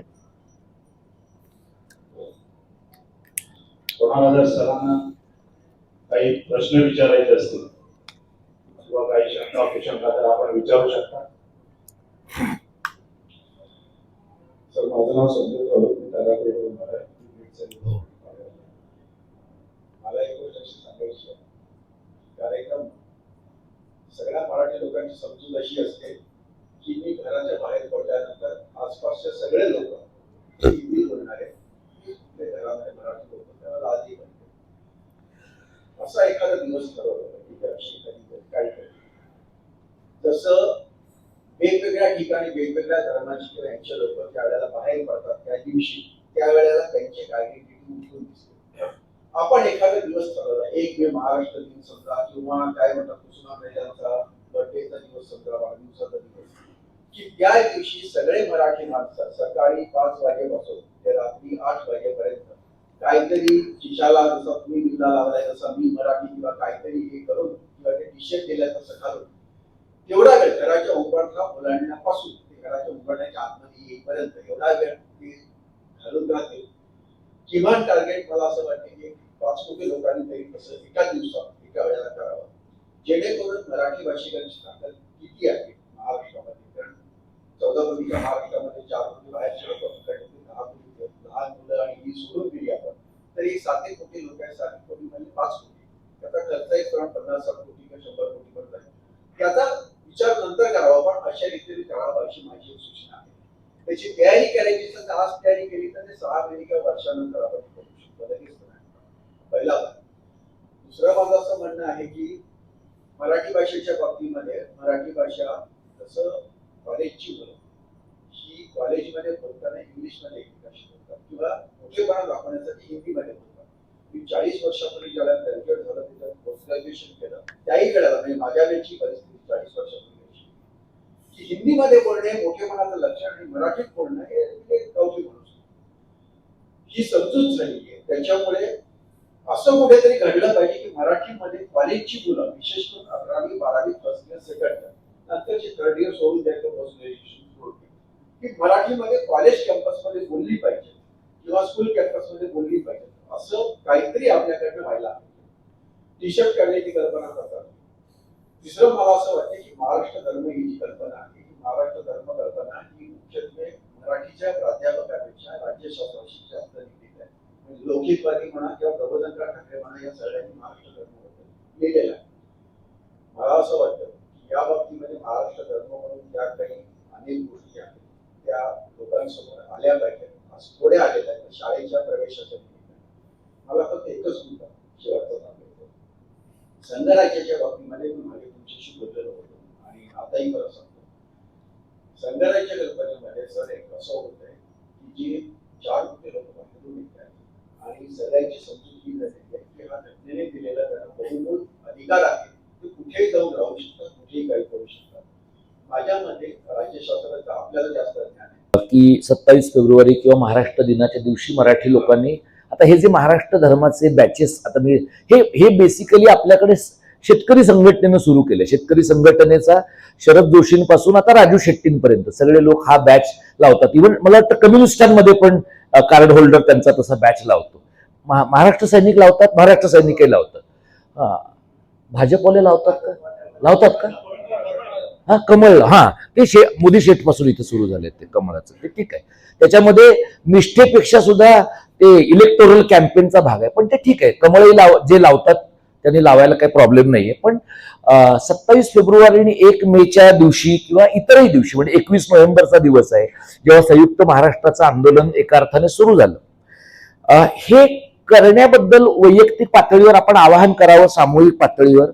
पण मला त्यातला जो धोका दिसतो तो काय माहित आहे, आपले लोक त्या दिवशी करतील पण त्याच दिवशी करतील. म्हणजे 27 फेब्रुवारीला तुम्ही बघितलं ना खूप मराठी लोक लाभले आम्हास भाग्य बोलतो मराठीचं स्टेटस ठेवतात. पण त्याच्यानंतर मुलांना शाळेत प्रवेश घ्यायची वेळ आली की चर्चच्या फादरच्या मागे जाऊन तिथे रांगा लावायला लागतात. कॉन्व्हेंटच्या शाळांमध्ये जातात तेव्हा त्यांना लाभले आम्हास भाग्य बोलतो मराठी लक्षात राहत नाही. दुसरा प्रॉब्लेम आपल्या लोकांचा काय आहे की मराठी लोकांना एरवी सुद्धा प्रतीक आणि प्रतिमांमध्ये खूप रस आहे. म्हणजे तुम्ही बघा की धनदांडग्या मंडळींच्या एसयूव्हीच्या मागे शिवाजी महाराजांचा फोटो लावलेला आहे आणि जगदंब असं लिहिलेलं आहे. किंवा संभाजी महाराजांच्या सारखी दाढी वाढवलेले लोक तुम्हाला पश्चिम महाराष्ट्रात खूप दिसतील. त्यांचं वागणं आणि संभाजी महाराजांचं वागणं याच्यात काही साम्य नाहीये. त्यांचं वागणं तर संभाजी भिडेसारखं आहे पण तरी ते त्यांची दाढी संभाजी महाराजांच्या सारखी ठेवण्याचा त्यांचा प्रयत्न आहे. वागणं शिवाजी महाराजांच्या सारखं नाही, वागणं काहीसं मोगलांसारखं आहे पण गाडीच्या मागे शिवाजी महाराज आहेत. त्यामुळे या प्रकारच्या प्रतीकांचा वापर करताना ना एक काळजी प्रतीक करावीत, आणखी काही दिवसही करावं. त्याचं एक सामूहिक दृश्य मूल्य पण आहे. माध्यमांना पण असं वाटतं की या दिवशी मराठी लोकांनी काहीतरी एकत्रितपणानं केलंय. पण त्याच्या पलीकडे मराठी माणसांनी एकत्रितपणे पुस्तकं घेण्याचा दिवस आहे का? मराठी माणसांनी एकत्रितपणे मुलं आपली मराठी शाळेत घातली आहेत याच्याबद्दल सोशल मीडियावर टाकण्याचा दिवस आहे का? अशा प्रकारे मराठी माणसांच्या नव्या काही कंपन्या झाल्यात, नवे काही रोजगार निर्माण झाले, एक 500 लोकांना नव्या मराठी माणसांना रोजगार मिळालाय, याचं सेलिब्रेशन होणं ना हे जरा अधिक स्थायी आहे असं मला वाटतं. तुम्ही म्हणता तसं करू नये पण आणि त्याचा खर्चही आहे. तुम्ही म्हणलात 50-60 कोटीचा खर्च आहे. आता अशा प्रकारचा खर्च करणारा सध्या देशात एकच पक्ष आहे आणि ते काही हे करणार नाहीत, कारण त्यांना अखंड हिंदुस्थान तयार करायचं असल्यामुळे त्यांच्या लेखी मराठी साजरं करणं हे काही फार नाही. पण तुम्ही म्हणता ती कल्पना जशी पालघरमध्ये मी लोकांच्या समोर मांडली आहे तशी मराठी अभ्यास केंद्राच्या इतरही ठिकाणी मी मांडली. तुम्ही जर म्हणलात ना की हा राज्यशास्त्राचा, मी राज्यशास्त्राचाच प्राध्यापक आहे. खूप लोकांनी मला, विशेषतः मराठीच्या शिक्षक प्राध्यापकांनी विचारलंय की तू कसा काय या कामामध्ये आहेस. तर मी त्यांना कधी काही वेळेला मैत्री खात्यात असं म्हटलंय की तुम्ही ते करत नसल्यामुळे ते माझ्या अंगावर आलेलं आहे. जर मराठीच्या लोकांनी ते व्यवस्थित केलं असतं तर राज्यशास्त्राचा माणूस म्हणून मी माझ्या विषयाचं काम इतर काही करत राहिलो असतो. पण तो भाग सोडा, मला हे काम करण्यात आनंद वाटतो आणि त्या कामाला आकार देण्यामध्ये आम्हाला काही एक प्रमाणात यशही आलंय.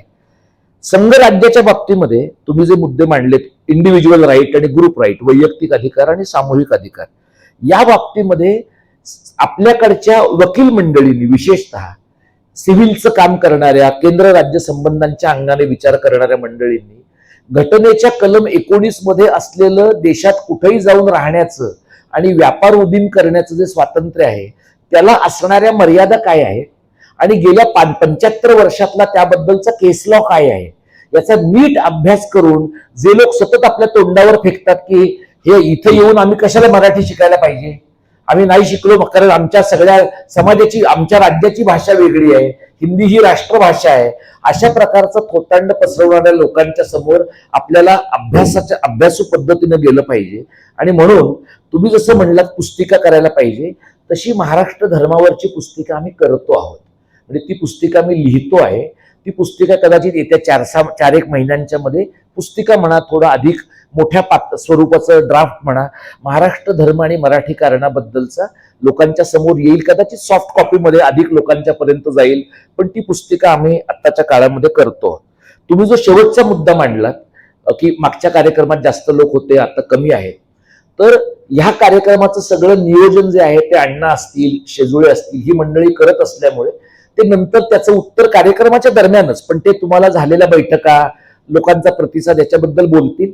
पण समजा असं झालं असेल की मागच्या वेळेला काही लोकांच्या पर्यंत आमची टीम पोचू शकली असेल आणि ह्या वेळेला पोचली नसेल, तर ते सुद्धा रमाकांत पाटील सर असतील, इतर मंडळी असतील, ती या कार्यक्रमाच्या दरम्यानच तुमच्याशी बोलतील. पण मी टेक्निकली, म्हणजे मी आयोजक आहे पण आयोजक नाहीये, कारण मी इथं सांगण्यासाठी म्हणून आलोय. त्यामुळे याबद्दलचं उत्तर जे काय ते अण्णा किंवा शेजुळे तुम्हाला देतील. आणखी कुठला मुद्दा तुमचा राहिला होता? झालं, एवढे मुद्दे.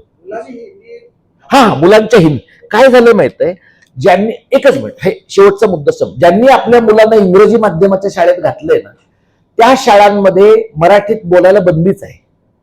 त्यामुळे तिथं मुलांना मराठी बोलायला बंदी आहे आणि इंग्रजी बोलायला कठीण जात आहे. त्यामुळे हिंदी ही सोयीची भाषा आहे. त्यामुळे तिथे तमिळ असेल, उत्तर भारतीय असेल, मराठी असेल, हे हिंदीवर प्रेम आहे म्हणून हिंदीत बोलत नाहीये, मराठी बोलू दिलं जात नाहीये, इंग्रजी बोलणं कठीण जातंय. त्यामुळे संभाषण करणार कुठल्या भाषेत, म्हणून तुम्हाला दिसेल की कर्ता कर्म क्रियापद 3 वेगवेगळ्या भाषेमध्ये आहे. तुम्ही ती मुलं जे लिहितात मेसेजेस मध्ये, जी जेनझी म्हणून आपण म्हणतो ना आता, त्या जेनझीचे तुम्ही मेसेजेस बघा, त्यांचे मेसेजेस त्यांच्या मातृभाषेत नाहीये, त्यांच्या मेसेजेसची लिपी रोमन आहे. म्हणजे ते लिहिताना अर्ध मराठी, अर्ध हिंदी, अर्ध इंग्रजी लिहितात, पण त्याचं स्क्रिप्ट रोमन आहे, त्याचं स्क्रिप्ट देवनागरी नाहीये. हा धोका मी तुम्हाला का सांगतोय, पुढच्या पिढीमध्ये म्हणजे आता ज्यांनी आपल्या मुलांना इंग्रजी माध्यमात घातलंय त्यांची भाषा 2 पिढ्यांनी संपेल, लिपी एकाच पिढीत संपणार आहे. कारण मुलं पुढच्या पिढीमध्येच रोमन स्क्रिप्ट मध्येच मराठी लिहायला लागतील, रोमन स्क्रिप्ट मध्येच इंग्रजी लिहायला लागतील. आणि ह्याच्यात मी तुम्हाला अजिबात अतिशयोक्ती सांगत नाही. तुमच्यापैकी ज्यांचा कोणाचा सिनेमा, नाटक, सिनेमा आणि मालिका यांच्या शूटिंगशी संबंधित असेल, तुम्ही स्टुडिओज मध्ये, मीरा रोड मध्ये जे स्टुडिओ आहेत, कुणीही जाऊन बघा, अनेक नव्या पिढीतले मराठी आणि हिंदी कलावंत असे आहेत, त्यांना मराठी देवनागरीत लिहिलेलं, हिंदी देवनागरीत लिहिलेलं वाचता येत नाही. त्यांच्यासाठी खास ते जे स्क्रिप्ट आहे ते स्क्रिप्ट रोमन मध्ये लिहिलं जातं, कारण त्यांचं शिक्षण इंग्रजी माध्यमाच्या बॉम्बे स्कॉटिश किंवा तत्सम शाळांमध्ये झालेलं असल्यामुळे त्यांना मराठी भाषेचा सोडा, मराठी लिपीचा पण परिचय नाहीये. तुम्ही हे सगळ्या आपल्या महाराष्ट्रातल्या मोठ्या राजकीय नेत्यांच्या नव्या जनरेशन मधल्या मुलांचं बघा, ते सलग 10 वाक्य मराठीमध्ये न एखादा आदित्य ठाकरेचा अपवाद आहे आता, कारण तो 10 वर्ष इंटर्नशिप मध्ये गेली आहेत त्याची. 10 वर्ष लोकांच्या शिव्या खाऊन खाऊन त्याचं मराठी बरं झालंय. बाकीच्या सगळ्यांचं, पार्थ पवार पासून अमित ठाकरे पर्यंत सगळ्यांचं तुम्ही बघा, त्यांचं मराठी ऐकल्यानंतर तुम्ही नाही बोललात तरी चालेल असं तुम्हाला त्यांना सांगावंसं वाटतं. आणि याचं कारण त्यांच्या शिक्षणाच्या माध्यमात आहे. म्हणजे त्यांची चूक नाहीये. आता ते राजकारण करायचं तर त्यांना मराठी शिकावंच लागेल. पार्थ पवारने जेव्हा मावळमधनं लोकसभेची निवडणूक लढवली ना, तेव्हा त्याच्या आयुष्यातला सगळ्यात कठीण प्रसंग निवडणूक नाही, बापाच्या समोर भाषण करणं हा होता. कारण बापाला चांगलं मराठी येतं, आजोबांना चांगलं मराठी येतं आणि ह्याची मराठीची बोंब आहे. त्यामुळे हे जे आहे ना, हे सगळीकडे घडतंय. त्यामुळे आता हे बंधन कसं आणणार मला सांगा. जर हिंदीत बोलू नका म्हणलं ना, तर शाळांमध्ये मुलांच्या तोंडाला चिकटपट्टीच लागेल. कारण मराठी, मग आग्रह काय धरला पाहिजे की मराठी महाराष्ट्रातल्या सर्व माध्यमाच्या शाळांमध्ये मुलं कोणत्याही भाषिक समाजातली असतील त्यांना मराठीमधनं बोलायला अजिबात अडसर करता कामा नये. आणि जे अडसर करतील ते शिक्षक आणि त्या शाळा यांच्याकडे तुम्ही थोडं पाहिलं, म्हणजे तुम्हीच पहा असं नाही, तुमच्या बंधूंच्या पक्षानेही पाहिलं तरी चालणार आहे. त्यांनी जरा त्यांच्या पद्धतीने, तुमचा परिणाम काय होतो, तुम्ही एक ठिकाणी पाहिलं की 10 ठिकाणचे लोक शहाणे होण्याची शक्यता आहे. इथे डहाणूमध्येच मला वाटतं तुमच्या लोकांनी, इथे ह्या नॅशनल हायवेज अथॉरिटीवाल्या लोकांनी सांगून पण डहाणू असंच ठेवलं होतं, तर ते तुमच्या लोकांनी योग्य केलंय. तसे खूप बोर्ड आहेत या जिल्ह्यामध्ये, एक एक करून तुमचा महिना तरी जाईल ते बोर्ड सगळे हलवण्यात. तर ते जरा तुम्ही प्रायोरिटीने, प्राधान्य क्रमावर घेऊन करावं असं मी तुम्हाला सुचवेन. तर मला वाटतं तुमच्या मुद्द्यांची उत्तरं मी देईल. सर बोला.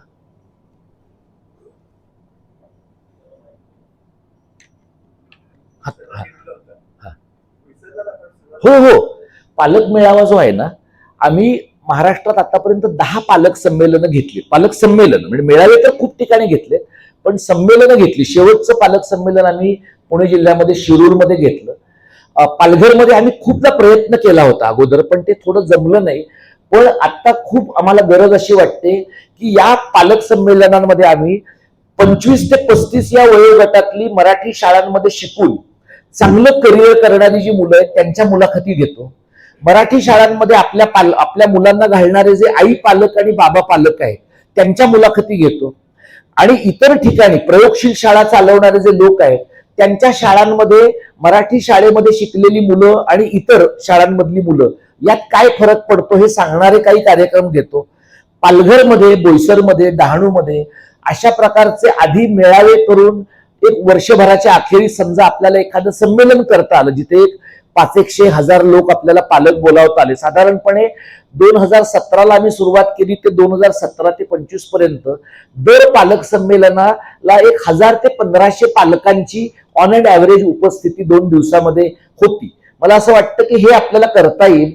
आणि इथल्या काही महत्वाच्या ज्या शाळा आहेत ते साधारणपणे असं पालक संमेलन आम्ही शाळांच्या सोबतच घेतो. म्हणजे मराठी अभ्यास केंद्र फक्त घेत नाही, मराठी अभ्यास केंद्र एक स्थानिक आयोजक शाळा आणि त्यांच्या बरोबरच्या इतर सह आयोजक शाळा असं मिळून यंदाच्या वर्षी अशा प्रकारचं पालक संमेलन आपल्याला इतरत्र करायचंच आहे. कोल्हापूरमध्ये कदाचित ऑगस्ट सप्टेंबर मध्ये करायचं आहे, पण तशा प्रकारचं पालक संमेलन आपल्याला पालघरमध्ये पण घेता येईल आणि ते घेऊया.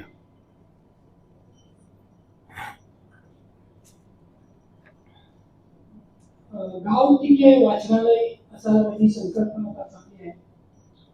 कदाचित काही राजकीय पक्षांनी हे सुरुवात केली, परंतु त्यांचं काम झालेलं आहे, कदाचित ते लक्ष द्यायला.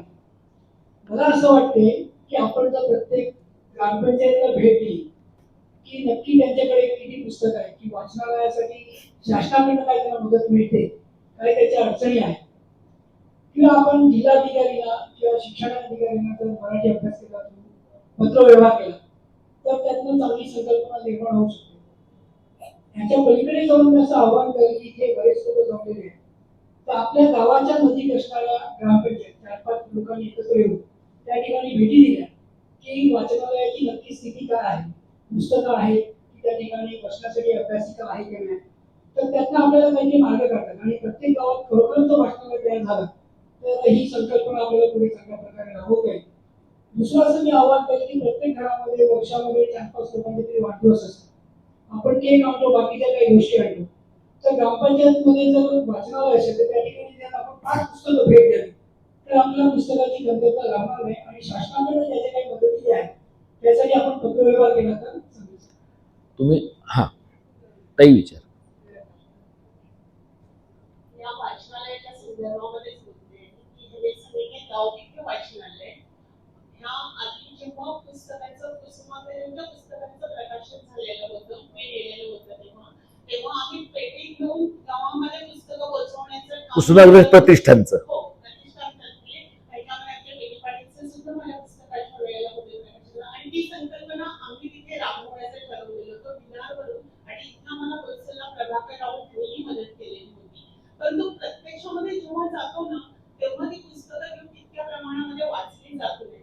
पण त्याच्यावरती आता मला असा एक उपाय सुचवावा असं वाटतो की आपण पुस्तकं दिली की त्यानंतर ते वाचलेलं जे मुलं असेल किंवा त्या ठिकाणी असणारी जी मुलं असतील त्यांनी ती पुस्तकं वाचावी आणि त्याच्यावरती किती पुस्तकं जास्त वाचली त्यांना आपण काहीतरी द्यावं म्हणजे जेणेकरून वाचनाकडे आपण त्यांना आणू शकतो. आणि नुसतं मराठी बोलणं असं नाही तर आपण असा गावामध्ये असा एक कार्यक्रम ठेवावा की 5 मिनिटं तरी मराठीमध्ये बोला की त्याच्यामध्ये कोणताही दुसरा शब्द नाही यायला पाहिजे. तर सुरुवात होऊन ते मराठीकडे येते. आपण मीही स्वतः मराठीमध्ये बोलत असताना कितीतरी शब्द माझ्याकडनं सुद्धा इंग्रजीमधले वगैरे येत असतात. तर हे सुरुवातीला होताना खूप कठीण जातं पण नंतर आपण मेसेजेस किंवा काही हे जर पूर्ण त्याच्यातच करायचं असं ठरवलं तर आपण चांगल्या पद्धतीने करू शकतो. आणि सुरुवात नुसतं वाचनालय उभं करून चालणार नाही तर पुस्तकं आधी पहिली इथपर्यंत पोहोचली पाहिजे ते वाचणारी संख्या आपल्याला मिळाली पाहिजे आणि ही मिळवण्यासाठी आपण बरोबर म्हणजे प्रत्येकाने थोडंसं गावामधल्या बरोबर किती मुलं वाचू शकतील हे बघून किंवा गावामधल्या ज्येष्ठ व्यक्तींवर कधी पुस्तकं देऊन ते वाचण्याचं केलं तर मला वाटतं ते चांगल्या पद्धतीने होऊ शकेल. तुम्ही ज्या म्हणजे कुसुमाग्रज प्रतिष्ठानच्या पुस्तक पेटीचा जो उल्लेख केला तो एक चांगला प्रयोग. बसा ना, पुस्तक पेटीचा जो उल्लेख केला तो एक चांगला प्रयोग आहे. आणि तुम्ही जसं म्हणताय की गाव तिथं वाचनालयाचे च्या संबंधामध्ये सरकार काही मदत करू शकेल का त्या गावाला, या संबंधामध्ये जिल्हाधिकाऱ्यांना जे काही लिहायचं असेल ते मराठी अभ्यास केंद्राच्या वतीनं आपण लिहू, तो काहीच प्रश्न नाही. मराठी अभ्यास केंद्र आणि इतर समविचारी संस्था ज्या काही जिल्ह्यातल्या आहेत त्या सगळ्यांच्या मदतीने लिहू. तुम्ही जो काही मुद्दा सांगितलात ना की पुस्तकं आहेत पण वाचली जातायतच असं नाही, तर हा सगळीकडचा प्रॉब्लेम आहे. म्हणजे शाळांमध्ये पण अनेक ठिकाणी पुस्तकं आहेत, कपाट बंद आहेत. म्हणजे मी अशा शाळेत शिकलो आहे की जिथे 20,000 पुस्तकं होती पण आमच्याकडे ग्रंथपालच अशा होत्या की त्यांनी पुस्तक आणि मुलं यांच्यामधलं अंतर कायम ठेवलं. त्यांनी शक्यतो मुलांना पुस्तकांपर्यंत पोहोचू दिलं नाही. असं खूप ठिकाणी आहे. आणि त्यामुळे काय होतं की मुलांचा उत्साह असा काही आयुष्यभराचा नसतो. एक दोनदा ते मूल असं अपमानित झालं ना, एक दोनदा त्या मुलाच्या हातात पुस्तक नाही लागलं की मग पुस्तक म्हणजे मोबाईल नाहीये की मूल ते हातात आल्याशिवाय जगू देणार नाही आई बापांना, अशी परिस्थिती नाही मिळालं पुस्तक तर असं काही फरक पडेल असं नाहीये. त्यामुळे त्या दृष्टीनं काय वातावरण करता येईल गावांमध्ये घरांमध्ये हे आपण पाहूया. तुम्ही जे म्हणलात की वाढदिवसांच्या वेळेला पुस्तकं देता येतील, अशा प्रकारच्या गोष्टी रोटरी किंवा इतर क्लबवाले करतात बघा. त्यांच्याकडे सुद्धा कुटुंबातल्या लोकांचे वाढदिवस, लग्नाचा वाढदिवस यासाठी काहीतरी देणग्या एखाद्या संस्थेला देणं असं ते करतात. कदाचित त्यापेक्षा सोपी गोष्ट एखादं पुस्तक घेणं हे आहे. आणि आता तुम्हाला बुकगंगावरनं ऑनलाईन मागवता येतं, अमेझॉनवरनं मागवता येतं. म्हणजे खरं त्या शहरात त्या जिल्ह्यात स्वतःची काही पुस्तकांची दुकानं असायला पाहिजेत आणि कदाचित एसटीचा डेपो असेल, रेल्वेचं स्टेशन असेल, त्या महत्वाच्या जागा आहेत. हे मला वाटतं महाविकास आघाडी सरकारच्या वेळेला का त्याच्या अगोदरच्या कुठल्या तरी सरकारच्या दरम्यान एसटी स्टँड मधल्या मोकळ्या जागांचा वापर किंवा काही मोकळ्या गाळ्यांचा वापर हा पुस्तकांच्या दुकानासाठी केला पाहिजे अशा प्रकारची चर्चा झाली होती. आणि एसटीच्या सोबत जर अशा पद्धतीने लोकांनी केलं तर कदाचित खूप मोठं अशा प्रकारचं क्राऊड जे पुस्तकं घेण्यासाठी आलेलं नाहीये, प्रवासासाठी आलंय, पण जाता जाता त्यांच्या नजरेला पुस्तकं पडल्यामुळे 10तली 2 पुस्तकं त्यांच्याकडे जाण्याची शक्यता आहे.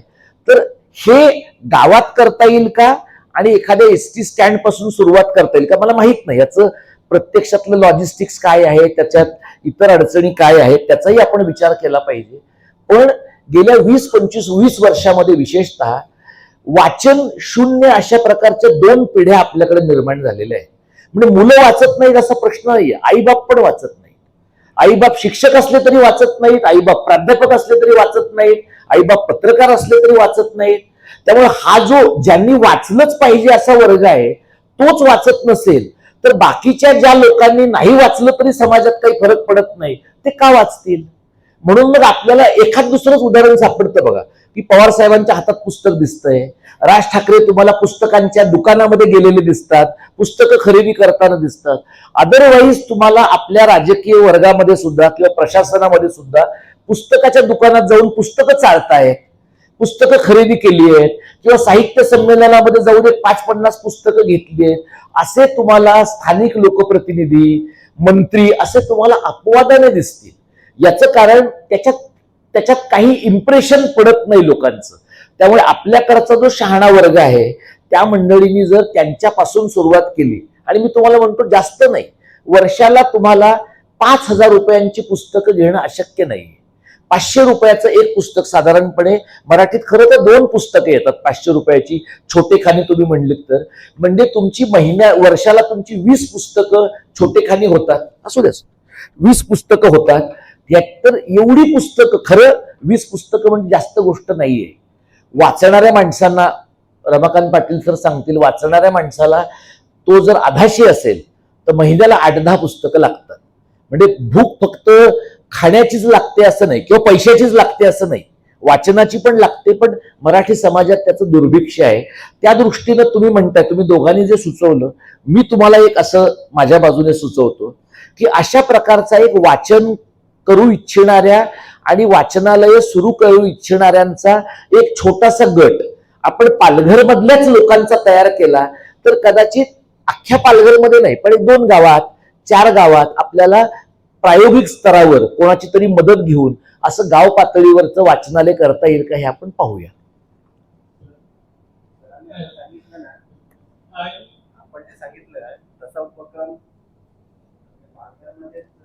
सध्या सुरू आहे. तर मला वाटतं वर्ष झालेलं आहे. वाचन वेळ म्हणून एक उपक्रम पालघरमध्ये राबवला जातो आणि त्याची संकल्पना अशी आहे की आपण एक पुस्तक घेऊन यायचं स्वतःच, किंवा नाही आणलं तरी तिथे पुस्तकं असतात, त्यातलं एखादं निवडायचं, वाचायचं तुम्ही 1-1.5 तास आणि त्यानंतर त्या पुस्तकांवर किंवा एकूणच चर्चा करायची. पालघरमध्ये 3 मुलींनी हा उपक्रम सुरू केला. तो उपक्रम सलोनी पाटील आहे, त्यानंतर सुविधा लोखंडे, अंकिता, आणि त्याला आता पारितोषिक आणि इतर सहकार्य देत आहे. पण हा उपक्रम गेली वर्षभर सुरू आहे. कॉलेजमध्ये राबवला जातो, एकदा वृद्धाश्रमामध्ये सुद्धा झाला, त्यानंतर आश्रम शाळांमध्ये राबवला गेला, शाळांमध्ये 2 शाळांमध्ये राबवला गेला आणि काही ठिकाणी केळव्याला एका ठिकाणी त्यांनी सुरुवात केली, मनोरला एका ठिकाणी सुरू केली. हा उपक्रम अनेक गावांमध्ये जावा म्हणूनही प्रयत्न आहे. अशा उपक्रमाला जर आपण साथ दिली आणि संपर्क केला तर हा उपक्रम आपल्याला गावोगावी येत आहे.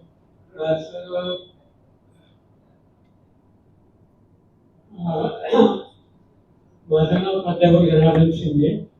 मगाशी पालक मेळाव्याविषयी मी ऐकलं आणि आपण प्रयत्न पण करत आहात, पण त्याच्याही पेक्षा काही महिन्यापूर्वी मला हे विजय वाघमारे म्हणून प्राथमिक शिक्षक आहेत, त्यांच्याकडून निमंत्रण आलं होतं. डहाणूपासून रिमोट एरियामध्ये 25 किलोमीटर अंतरावर एक प्राथमिक शाळा त्यांनी उभी केली. 4थी पर्यंतची शाळा होती, आदिवासी विद्यार्थी. आता ती शाळा 7वी पर्यंत त्यांनी नेली आणि टोळेजंग इमारत पण झाली. म्हणजे पालकांचा म्हणा किंवा मार्गदर्शन त्याला करण्यापेक्षा जर रिमोट एरियातले झेडपीचे जे शिक्षक आहेत, जे इंटरेस्टेड आहेत, ज्यांना आता त्यांची पण गरज आहे की मराठी शाळा वाचवल्या पाहिजे, त्यांच्या पण अस्मितेचा प्रश्न आहे मला, तर त्यांच्यावर जर आपण फोकस ठेवला, त्यांचं प्रबोधन म्हणा किंवा त्यांना त्या वाढला आणण्याचा प्रयत्न केला तर मला वाटतं पालक मेळाव्यापेक्षा ते जास्त परिणामकारक होईल. कारण पुणे जिल्ह्यामध्ये मला वारे म्हणजे कोणीतरी होते आहेत दत्तात्रय वारे, त्यांनी जो काया प्रोजेक्ट केला तिथे, कारण करू शकतात तो अशा प्रकारचे एक अस्मिते किंवा अशा प्रकारचे व्यवसाय काही शिक्षकांच्या मनामध्ये असू शकतात. तर मला ते असं एक वाटतं म्हणून विचार करतो. थँक्यू. याच्याशी जोडून आहे. बोला. नमस्कार सर. मगाशी मनात पालक मेळावा आपण घेतला पाहिजे, त्यात सहआयोजक ह्या शाळात असल्या पाहिजे. केळवा रोड सारखं स्टेशन तुम्ही स्टेशन म्हणून ग्रामीण भाग आहे, त्या जिल्हा परिषद शाळेत 350 मुलं आहेत. असं आम्ही 8 दिवसापूर्वी एकत्र जमलो होतो तेव्हा फार बरं वाटलं. पण नंतर कळलं की सगळी मुलं प्रांतीय आहेत, एकही मराठी मुलगा तिकडे नाही. जर आपण पालक मेळावे सहआयोजक शाळांना घेऊन केले तर त्याचा काही उपयोग होईल का? कारण की तिकडे आदिवासी समाजाची संख्या मोठी आहे. ही मुलं ही आता इंग्लिश माध्यमाच्या शाळेत केव्हा शाळा तिकडे मुलांना टाकतात. तर जर सहआयोजक आपण शाळा घेतात त्याचा काय उपयोग होईल? त्या दृष्टीने आपण जर अशी आपले मराठी माणसं जर इंग्लिश माध्यमात टाकतात तर अशा लोकांना बोलून जर आपण हे पालक मेळावे घेतले त्याचा उपयोग होईल असं मला वाटतं. तुम्ही मार्गदर्शन करावं. तुम्ही जे दोघांनी जे सांगितलं ना, आपण पालक मेळावे आणि शिक्षकांशी संवाद आणि वैयक्तिक पालकांशी संवाद ह्या तीनही गोष्टी काही एकमेकांच्या विरोधातल्या नाहीयेत. या तीनही गोष्टी वेगवेगळ्या टप्प्यावर सोबत करता येणं शक्य आहे. तुम्ही जे सांगितलं ना सर दत्तात्रय वारे गुरुजींचं, ते आमच्या शिरूरच्या पालक संमेलनाचे उद्घाटक होते आणि त्यांनी वाबळेवाडीची शाळा अत्यंत चांगली केली आणि आता जालिंदर नगरची दुसरी शाळा ते आता करतायत. आता हे सगळं करण्याच्या दरम्यान जिल्हा परिषदेतल्याच लोकांनी त्यांच्यावर खूप आरोप केले, त्यांना सस्पेंड केलं, मध्ये खूप काळ त्यांचा मनस्तापामध्ये गेला. आता त्यांचं जे काम आहे त्या प्रकारच्या कामातला एक प्रॉब्लेम तुम्ही लक्षात घ्या, त्यांना 1-2 शाळा बऱ्या करायला साधारणपणे 14 वर्षांचा काळ लागलेला आहे एका माणसाला. लोकवर्गणीतनं केलंय, गावातल्या माणसांनी केलंय, मुलं वाढलीत, हे सगळं बरोबर आहे. पण एक माणूस ज्या वेळेला एखादी गोष्ट करतो ना त्यावेळेला होणाऱ्या बदलाचा जो वेग आहे तो खूप कमी राहतो. म्हणजे तुम्ही 2 चांगल्या शाळा केल्या 14 वर्षात, त्या काळामध्ये महाराष्ट्र सरकारने 30,000 इंग्रजी माध्यमाच्या शाळांना परवानगी दिलेली आहे. म्हणजे आपण एक छोटी फट बुजवतोय तर तिकडं सरकार मोठं भगदाड पाडत आहे. त्यामुळे तुम्हाला 14 वर्षामध्ये 1400 शाळा बऱ्या करण्याची गरज आहे. त्यामुळे वारे गुरुजींचा प्रयोग ते त्यांच्या पातळीवर करत राहतात. तुम्ही जे मला सांगितलं सर तसं आम्ही आता कोल्हापुरात करतोय. कोल्हापुरातल्या गट शिक्षणाधिकाऱ्यांनी आता परवा 4 तारखेला आमच्या झालेल्या कार्यक्रमात सांगितलं की त्यांच्याकडे क्रिएटिव्ह टीचर्स फोरम नावाचा फोरम आहे. जसा भाऊ चास्कर, सुजाता पाटील यांचा एक ऍक्टिव्ह टीचर्स फोरम असा एक फोरम आहे. कोल्हापुरातल्या शिक्षकांचा एक क्रिएटिव्ह टीचर्स फोरम आहे. त्या फोरमचे आणि जिल्हा परिषदेचे आणि महानगरपालिकेचे असे 50 शिक्षक मराठी अभ्यास केंद्राच्या कोल्हापुरातल्या कामात सहभागी झाले आहेत. त्यांची एक ऑनलाईन बैठक येते आठवडाभरात होईल आणि 2 महिन्यामध्ये तिथल्या 250 मुख्याध्यापकांची एक दिवसभराची ऑनलाईन नाही प्रत्यक्ष त्यांच्या सोबतच्या कामाची एक परिषद आम्ही घेतो. म्हणजे जे कोल्हापुरात करतोय आपण तेच आपल्याला पालघरमध्ये पण करता येणं शक्य आहे. म्हणजे पालघरच्या जिल्हा परिषदेच्या शाळा, पालघरच्या खाजगी अनुदानित शाळा, पालघर मधल्या स्वयंअर्थसहित मराठी शाळा या सगळ्या लोकांना सोबत घेऊन करता येईल. तुमचा जो मुद्दा आहे ना सर की शाळांना सोबत घेऊन फायदा होईल की नाही, तर शाळांमध्ये आता जिथे परप्रांतीयांची मुलं आली आहेत, म्हणजे उदाहरणार्थ अलिबागमध्ये, अलिबाग जवळ कुरुळ नावाच्या गावात सुजाता पाटलांची प्रयोगशील मराठी शाळा आहे. त्यातली 60% मुलं उत्तर भारतीय आणि पूर्व भारतीयांची आहे. कारण अलिबागच्या परिसरात बड्या बड्या लोकांची फार्म हाऊसेस आहेत. तिथे काम करायला आलेला सगळा मजूर उत्तर भारतीय आहे. मग त्या उत्तर भारतीय मजुराला परवडणारी बरी शाळा हीच आहे, म्हणून त्या शाळेत ती मुलं जातात. आता ही जी मुलं आहेत ती मुलं मराठी माध्यमाच्या शाळेमध्ये येत असतील आणि शिकत असतील तर त्याचे 2 फायदे आहेत. एक म्हणजे रिक्षावाल्यांना जसं आपल्याला नंतर 50 वर्षाचे झालात तरी आम्ही तुम्हाला 4 महिन्यानंतर इंग्लिश मराठी शिकवतो, पण शिका आणि आमच्याशी बोला असं विनंती करावी लागते, तशी ह्या पोरांना करावी लागणार नाही, कारण ते मराठी शिकतील. एक. दुसरं, ज्यांनी मुळामध्ये या शाळांमध्ये यायला पाहिजे ती मराठी लोकांची मुलं नाहीच येत आहेत आत्ताच्या घडीला. म्हणजे मराठी लोकांना कुठेतरी आपण हे पण जाणवून दिलं पाहिजे की ज्या शाळांमध्ये खरं तर तुमचीच मुलं जायला पाहिजे प्राधान्यानं, त्या शाळा जर आता काही ठिकाणी पालघरमध्ये, रायगडमध्ये काही ठिकाणी जर परप्रांतीयांनी आपली मुलं त्या शाळांमधनं काढून घेतली तर इतर मराठी शाळांप्रमाणे ह्या शाळा बंद होण्याची शक्यता आहे. तर जर आता ते लोक आलेत, राहणार आहेत आणि त्यांच्या उलट्या स्थलांतराची काय शक्यता आहे ते आपल्याला माहिती नाही. अशा परिस्थितीत काही ठिकाणी परप्रांतीयांची मुलं जरी मराठी शाळेमध्ये शिकत असली तरी सुद्धा शाळांच्या बरोबर काम करणं शक्य आहे, आवश्यक आहे आणि भागही आहे. कारण आपल्याला दुसरा आत्ताच्या घडीला काय सायनमध्ये, धारावीमध्ये अशा काही मराठी शाळा आहेत की जिथं तमिळ मुलं मराठी शाळेत आहेत, ओडिया मुलं मराठी शाळेत आहेत आणि मराठी लोकांची मुलं कॉन्व्हेंटच्या शाळेमध्ये आहेत. आता आपल्या लोकांचं गेल्या 30-40 वर्षात सगळं गणलेलं आहे, त्याला तुम्ही काय करणार? म्हणजे आणखी 20 वर्षांनी म्हणजे असं होऊ नये, पण परप्रांतीयांनाच मराठी जगवावी लागण्याची शक्यता आहे. आपल्या लोकांचं ज्या दिशेने चाललंय ना आपली वाटचाल, म्हणजे हे सगळं आपण एक 40-50 जणांच्या गटात बोलतो, आपले बाहू फुरफुरतात, आपण आपला इतिहास वगैरे सांगतो, पण आपल्या शाळा राहिल्या नाहीत तर आपली भाषा राहणार नाही, आणि भाषा राहिली नाही तर आपण आडनावाचे मराठी लोक राहू. असे खूप लोक आता मुंबईत आणि महाराष्ट्रात आहेत ज्यांच्या घरात चुकूनही मराठी बोललं जात नाही, कारण येतच नाही बोलायला. त्यामुळे फक्त परप्रांतीयांवरच शाळा चालाव्यात हे बरोबर आहे का? तर नाही बरोबर आहे. पण मराठी लोक घालत नसतील आपल्या शाळांना आणि ही मुलं शिकत असतील तर आत्ताच्या घडीला आपदधर्म म्हणून त्यांना सोबत घेण्याशिवाय काही पर्याय नाही. मराठी पथकाचा आपण जेव्हा आग्रह करतो तेव्हा आजची मंडळी आग्रह करतात त्यांची मुलं या परिसरातून शहरातून फिरायला लागतील तेव्हा वडिलांना विचारतील ना इंग्रजीमध्ये हे काय नाव आहे म्हणून. हे बरोबर आहे तुमचं, अगदी बरोबर आहे. त्यामुळे मराठी फलकांचा आग्रह धरणं आणि मराठी शाळेचा आग्रह न धरणं याच्यात मूलभूत विसंगती आहे. मराठी शाळेचा आग्रह धरला ना की फलकांचा आग्रह आपोआपच धरणार लोक, पण मराठी फलकांचा आग्रह धरला म्हणून मराठी शाळेचा आग्रह धरला जाईल असं होत नाही. उलट समीकरण गणलेलं आहे, एवढं तुम्ही लक्षात घ्या. सर पहिला तुम्हाला नमस्कार. आज या ठिकाणी मराठी अभ्यास केंद्र श्वास मराठीचा ध्यास महाराष्ट्राचा कार्यकर्ता संवाद मेळा जो या ठिकाणी आयोजित केलं त्या आयोजकांना मी पहिले धन्यवाद देतो. मी प्रत्येक वेळेला टीव्हीवर असो किंवा व्हिडिओमध्ये असो युट्यूबला असो तुमचे विचार मी नेहमी ऐकत असतो, फार आवडतं आणि तुमचं प्रत्येक बोलणं भाषण मला फार आवडतं आणि ऐकावंच होतं. त्यातून बऱ्याच काही गोष्टी आम्ही आत्मसात केल्या सुद्धा. सर आपण म्हटल्याप्रमाणे या संपूर्ण महाराष्ट्रामध्ये प्रत्येक गाव जिल्हा जवळ महाराष्ट्रामध्ये 43,763 गावं आहेत ज्या ठिकाणी तुमचा संपर्क नाही असं होऊ शकत नाही. आता मगाशी तुम्ही जे उल्लेख केला की कोल्हापूर नंतर आंबाघाट लागतो, त्या आंबाघाटाच्या पाठ्याला रत्नागिरीला सुरुवात होते, तिथेच माझं गाव आहे.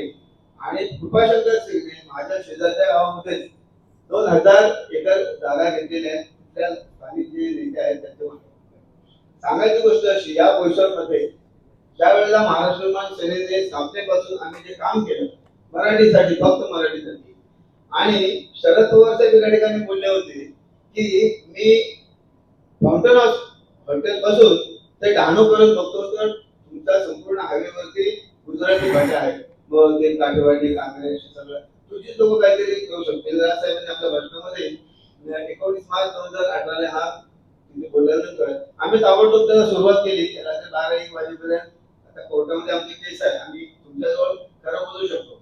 जे आम्ही केलं आम्ही थोड्या सगळं काय केलं, परंतु एकाही व्यक्तीला आम्ही हात लावला नव्हता. परंतु दिल्लीमध्ये जे सरकार आहे त्यांना असा तिकडे ताबडतोब मेसेज दिला की हे राज ठाकरेची जी माणसं आहेत हे गुजराती मारवाडी या लोकांना भरपूर, आणि त्याने आम्हाला उचललं, सरळ 8 दिवस आम्हाला जेलमध्ये टाकलं. त्या 22 तारखेला आमची परत केस आहे, 8 वर्ष आम्ही केस करतो. आता जर महाराष्ट्र सरकारने मराठी पाट्यांना मान्यता दिली, सर्व झालं, आता तरी आमची केस काढली पाहिजे. एक दिवस जर आम्ही नाही चुकून राहिलो तर आमच्याकडे समज येतात.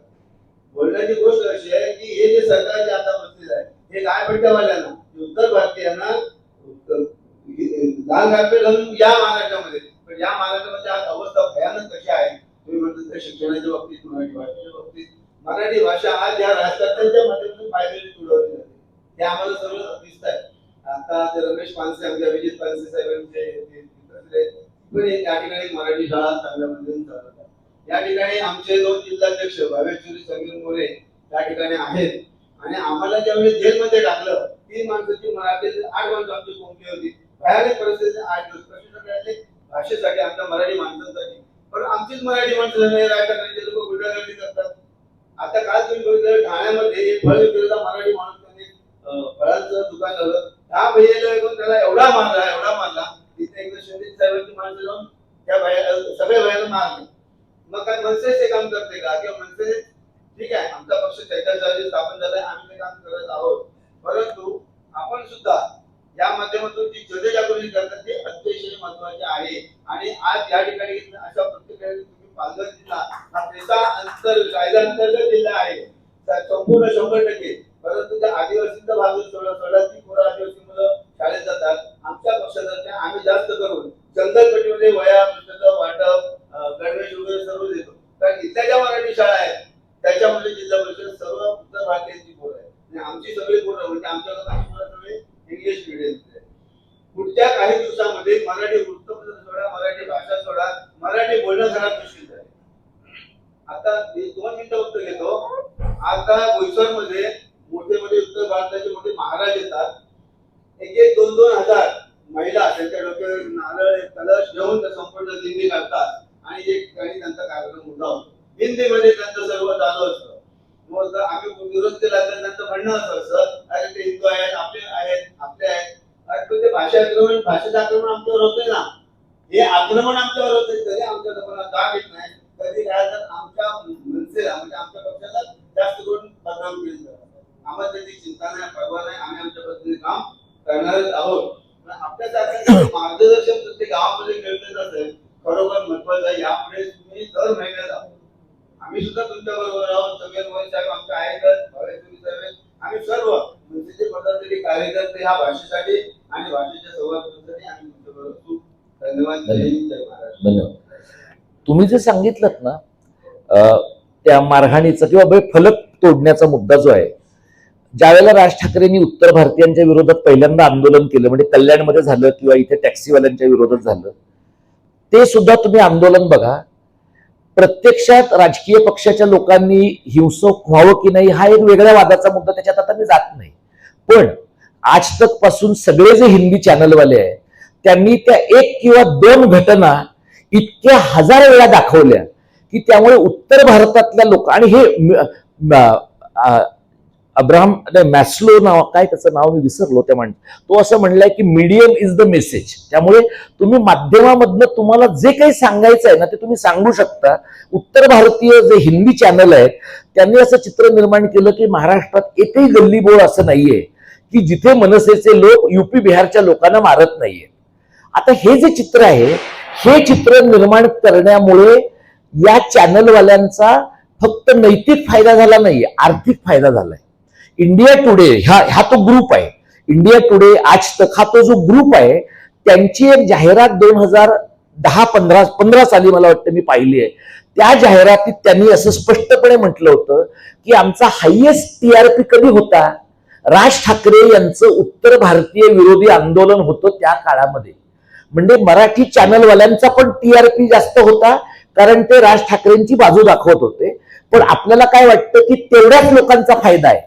म्हणजे उत्तर भारतीयांच्या चॅनलचा उत्तर भारतीय एका माणसाला मारहाण झाली हे 1000 वेळा दाखवण्यामध्ये सुद्धा पॉलिटिकल फायदा आहेच, पण धंद्याचा पण फायदा आहे. त्यामुळे तुम्ही लक्षात घ्या की हे जे आहे ना हे गणित आपल्याकडे शिवसैनिक किंवा महाराष्ट्र सैनिक पुरेसे एक्सपोज करत नाही.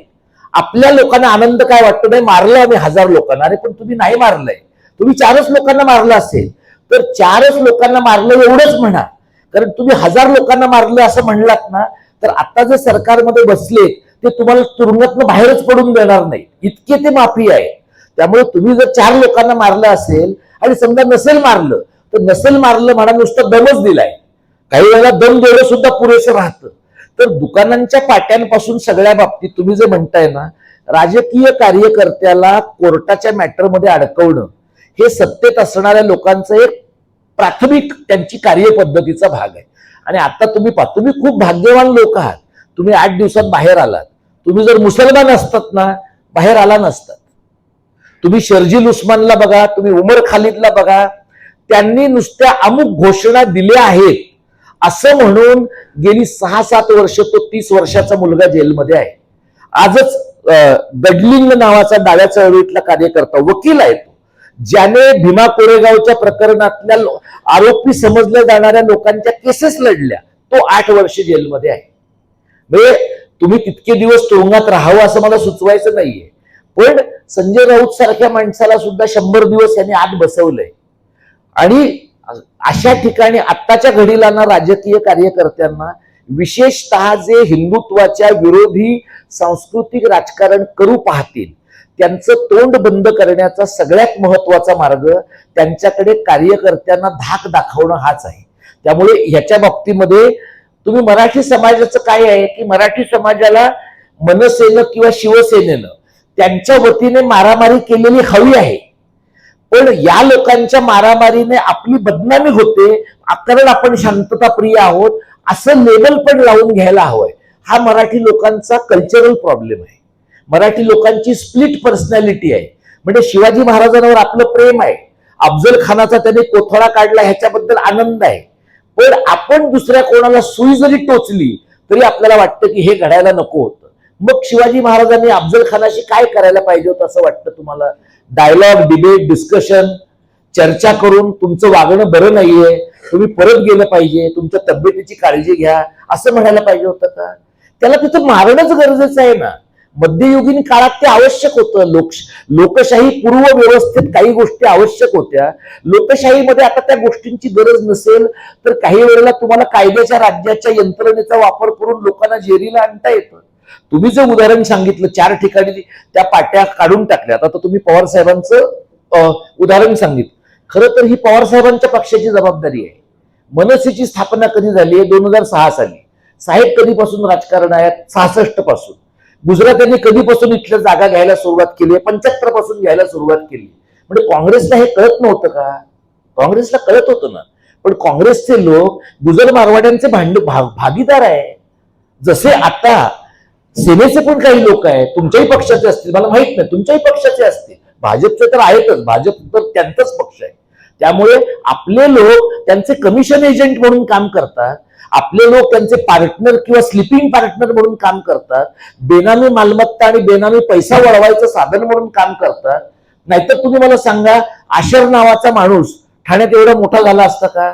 लोढा मुंबईत एवढा झाला असता का?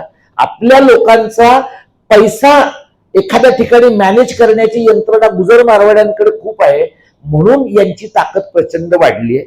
तुम्ही म्हणता त्या पद्धतीने तुमच्या पक्षाला चालणार असेल, तुम्हाला लोकांना चालणार असेल तर मी तुमच्या कार्यक्रमात येईन. मी मनसेच्या कार्यक्रमात गेलोय, मी सेनेच्या कार्यक्रमात गेलोय, पण तुमचे सगळेच लोक मला मित्र मानतात असं नाही. याचं कारण काही वेळेला मी तुमच्या साहेबांवर टीका केलेली आहे.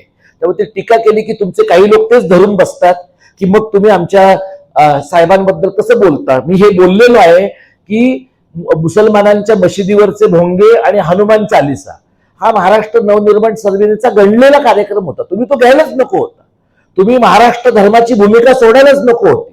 पण मध्येच तुम्हाला वाटलं की अरे आपण हिंदू हृदय सम्राट आहोत. तुम्ही एकच हिंदू हृदय सम्राट होते आणि ते आता नाहीये. तुमच्या नादामुळे तो दिल्लीतला जो गुजराती माफिया आहे तो पण स्वतःला हिंदू हृदय सम्राट म्हणतो.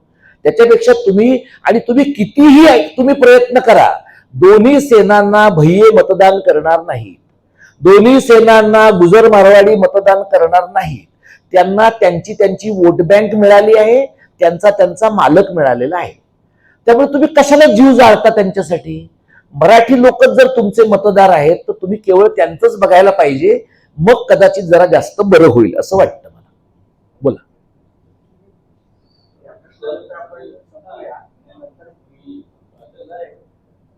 बोला. नंतर टी शर्ट आणि बॅचेसचं सांगा. हा,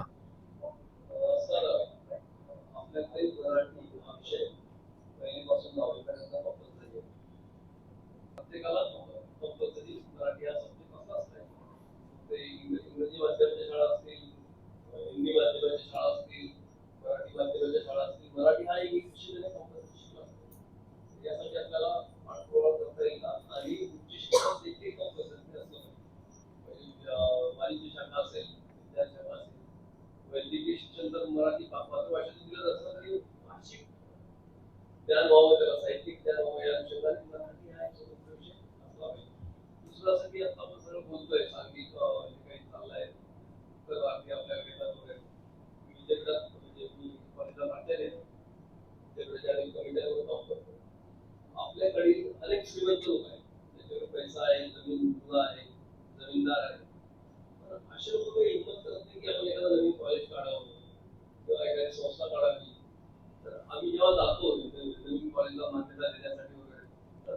बहुतांश उत्तर भारतीय लोकांचेच प्रस्ताव त्या ठिकाणी असतात. आमच्या मराठी माणसाचे प्रस्ताव अतिशय नगण्य, ते 1-2% लोकांचे तिथे असू शकतात. ते मी ठाणे जिल्ह्यामध्ये 32 वर्षापासून 33 वर्षापासून नोकरी करतो. हे माझं ऑब्झर्वेशन आहे की आमचे लोक या क्षेत्रात शिक्षण क्षेत्रावर काही उत्तर का नाही. रावळ साहेब असलेले बसलेले आहेत.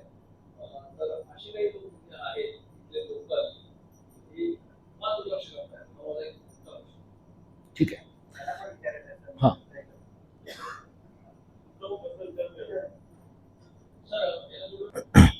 सर, तुम्ही जो मुद्दा मांडलात ना की सर्व शाखांमध्ये सर्व शाळांमध्ये मराठी सक्तीचं करणं, शाळांच्या बाबतीमध्ये गेल्या 10 वर्षात महाराष्ट्र सरकारने अनेक कायदे केले, अनेक शासन निर्णय काढले.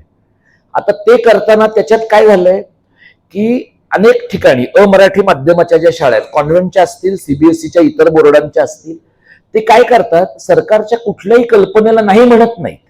हे लबाड लोक काय आहे, आणि त्याच्यात काय आहे की शिक्षण विभागातल्या अनेक मंडळींचे हात यांच्या बाबतीत 2 कारणांनी दगडाखाली आहेत. एक तर अशा शाळांच्या मान्यतेसाठी काय प्रकारचे आर्थिक व्यवहार होतात तुम्हाला माहिती आहे. मंत्रालयापासून जिल्ह्यातल्या शिक्षणाच्या गटापर्यंत त्या अनेक प्रकारचे व्यवहार होतात, त्यामुळे लोकांचे हात दगडाखाली असतात. दुसरं म्हणजे या शाळांमध्ये आपल्या संपर्कातल्या लोकांना प्रवेश मिळावेत म्हणून लोक चिठ्ठ्या देतात. ज्या शाळांमध्ये तुम्ही स्वतः चिठ्ठ्या दिलेल्या आहेत त्या शाळेत मराठीची सक्ती करा, नाही तर बघू, असं म्हणणं तुम्हाला फार जड जातं शिक्षण खात्यात तुम्ही असलात तरी. आणि त्यामुळे हे लोक काय करतात, 1ली ते 10वी सलग सगळ्या इयत्ता मराठी न ठेवता 1ली ते 4थी ठेवू, 5वी ते 7वी ठेवू, 8वी 9वीला ठेवू, काही वर्ष मार्क, काही वर्ष फक्त श्रेणी, काही वर्ष मार्कलिस्ट मध्ये ते मार्क काउंट होणार नाही. विशेषतः 10वीला मुलांचे ते मार्क गुणपत्रिकेत धरले जाऊ नयेत याच्या बाबतीमध्ये अमराठी माध्यमाच्या शाळा खूप आग्रही आहेत. कारण त्यांचं म्हणणं आहे मराठीमुळे या मुलांचा स्कोअर कमी होतो आणि मग त्या मुलांना 11वी 12वी नंतर ज्या प्रकारच्या संधी मिळतात त्याच्या संबंधामध्ये प्रॉब्लेम होतो. आता मुळात सीबीएसई आयसीएसई बोर्डाच्या ज्या शाळा आहेत त्या सर्वसामान्य नागरिकांसाठी नव्हत्या. त्या फक्त जे ट्रान्सफर होणारे जे कामगार आहेत, कर्मचारी आहेत, एका ठिकाणाहून दुसऱ्या ठिकाणी जाणारे सीबीएसई कर्मचारी आहेत, त्यांच्यासाठीच्या शाळा होत्या. आणि त्यामुळे उत्तर भारतात ह्या शाळा इंग्रजी आणि हिंदी माध्यमाच्या आहेत, पंजाबमध्ये ह्या शाळा पंजाबी माध्यमाच्या आहेत. पण महाराष्ट्रातली एकही सीबीएसई आयसीएसई बोर्डाची शाळा मराठी माध्यमाची नाही. म्हणजे सगळ्या राजकीय पक्षांपुढे आणि नागरिकांच्या पुढे सुद्धा हा एक कार्यक्रम आहे. हे आम्ही महापालिकेच्या लोकांशी पण बोललो की तुम्ही सीबीएसईच्या शाळा सुरू केल्या तर मराठी का नाही केल्या. तर महापालिकेच्या उपायुक्त असं म्हणाल्या की आम्ही बोललो सीबीएसईला, त्यांनी आमचं ऐकलं नाही. महापालिकेचं बजेट 30,000 कोटींचं आहे. 30,000 कोटी ज्या महापालिकेचं बजेट आहे त्यांनी सीबीएसईला जर दम दिला की नाही तुम्ही मराठी माध्यमाच्या शाळा सुरू केल्या तर तुम्हाला एकही प्लॉट मिळणार नाही, कशा सीबीएसई तुमचं ऐकणार नाही. पण सरकारची किंवा महापालिकेची विचारण्याची पद्धतच इतकी मऊ आहे की सीबीएसईला वाटतं ह्यांनी नुसतं फॉर्मॅलिटी म्हणून विचारलंय, हे काही या बाबतीमध्ये सिरियस नाहीये. त्यामुळे आत्ताच्या घडीला अमराठी माध्यमाच्या शाळांमध्ये मराठी आहे का नाही हे पाहण्यासाठी खूप प्रयत्न का केले पाहिजेत, कारण तेवढ्या मराठी मुलांना रोजगार मिळणार आहे. आत्ताच तुमच्यापैकी जे कोणी बीएड डीएड झालेले आधी एकेकाळचे लोक असतील, आत्ताच्या घडीला महाराष्ट्रात बीएड डीएड होऊन बेकार असलेल्या लोकांची संख्या 5 ते 7 लाख आहे. हे सबंध महाराष्ट्रभर पसरलेले लोक आहेत. त्यामुळे अमराठी शाळांमध्ये मराठी सक्तीचं झालं तर यातल्या किमान एक 5-25 हजार लोकांना महाराष्ट्रभरामध्ये रोजगार मिळू शकेल.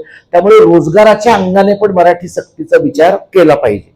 तुम्ही जे कॉलेजचं म्हणालात सर की कॉलेजेसमध्ये ते केलं पाहिजे, तर साधारणपणे 85 ते 90 85 पर्यंत, त्याच्या थोडं आधी कॉमर्सला आणि सायन्सला सुद्धा मराठी साहित्याचा विषय होता. पण एक टप्पा कधीतरी असा आला की लोकांना असं वाटलं कॉमर्समध्ये मराठी का शिकायचं. याचं कारण सर मराठीच्या तेव्हाच्या अभ्यासक्रमात पण आहे. तुम्ही कॉमर्सच्या लोकांना पानिपताची बखर शिकवून काही उपयोग नाहीये, भाऊसाहेबाची बखर शिकवून काही उपयोगाचं नाही. तुम्ही कॉमर्सच्या लोकांना कॉमर्समध्ये उपयोगी पडेल असंच मराठी शिकवलं पाहिजे. तुम्ही सायन्सच्या लोकांना, इंजिनिअरिंगच्या लोकांना त्या विषयातली परिभाषा शिकवली पाहिजे. पण आपण काय केलं अनेक वर्ष, मराठी साहित्याच्या प्राध्यापकांची ही विशेष चूक आहे की त्यांनी अत्यंत कठीण अशा कथा, कविता, कादंबऱ्या अशा प्रकारचं लेखन इतरही विद्याशाखांमधल्या लोकांना अनिवार्य केल्यामुळे तिथला एक रेटा वाढला की काही करा पण आम्हाला मराठी साहित्य शिकायचं नाहीये. आपल्याला त्यांना मराठी साहित्य नाही शिकवायचंय, आपल्याला त्यांना मराठी भाषा आणि मग साहित्य शिकवायचंय. या क्रमाने जर अभ्यासक्रमाची फेररचना झाली जी व्हायला पाहिजे आणि राष्ट्रीय शैक्षणिक धोरणात ते शक्य आहे, 2 क्रेडिटचा पेपर घेणं, 4 क्रेडिटचा पेपर घेणं, ओपन इलेक्टिव्ह घेणं, अशा पद्धतीनं ते शक्य आहे, तर या पद्धतीचा पाठपुरावा करता येईल. तिसरं जर तुम्ही म्हणलात सर की अमराठी लोकांच्या खूप शाळा, कॉलेज विशेषतः निघतायत, याचं कारण ते कॉलेज निघालं की लगेच मायनॉरिटी होतं, म्हणजे ते भाषिक अल्पसंख्याकांचं होतं.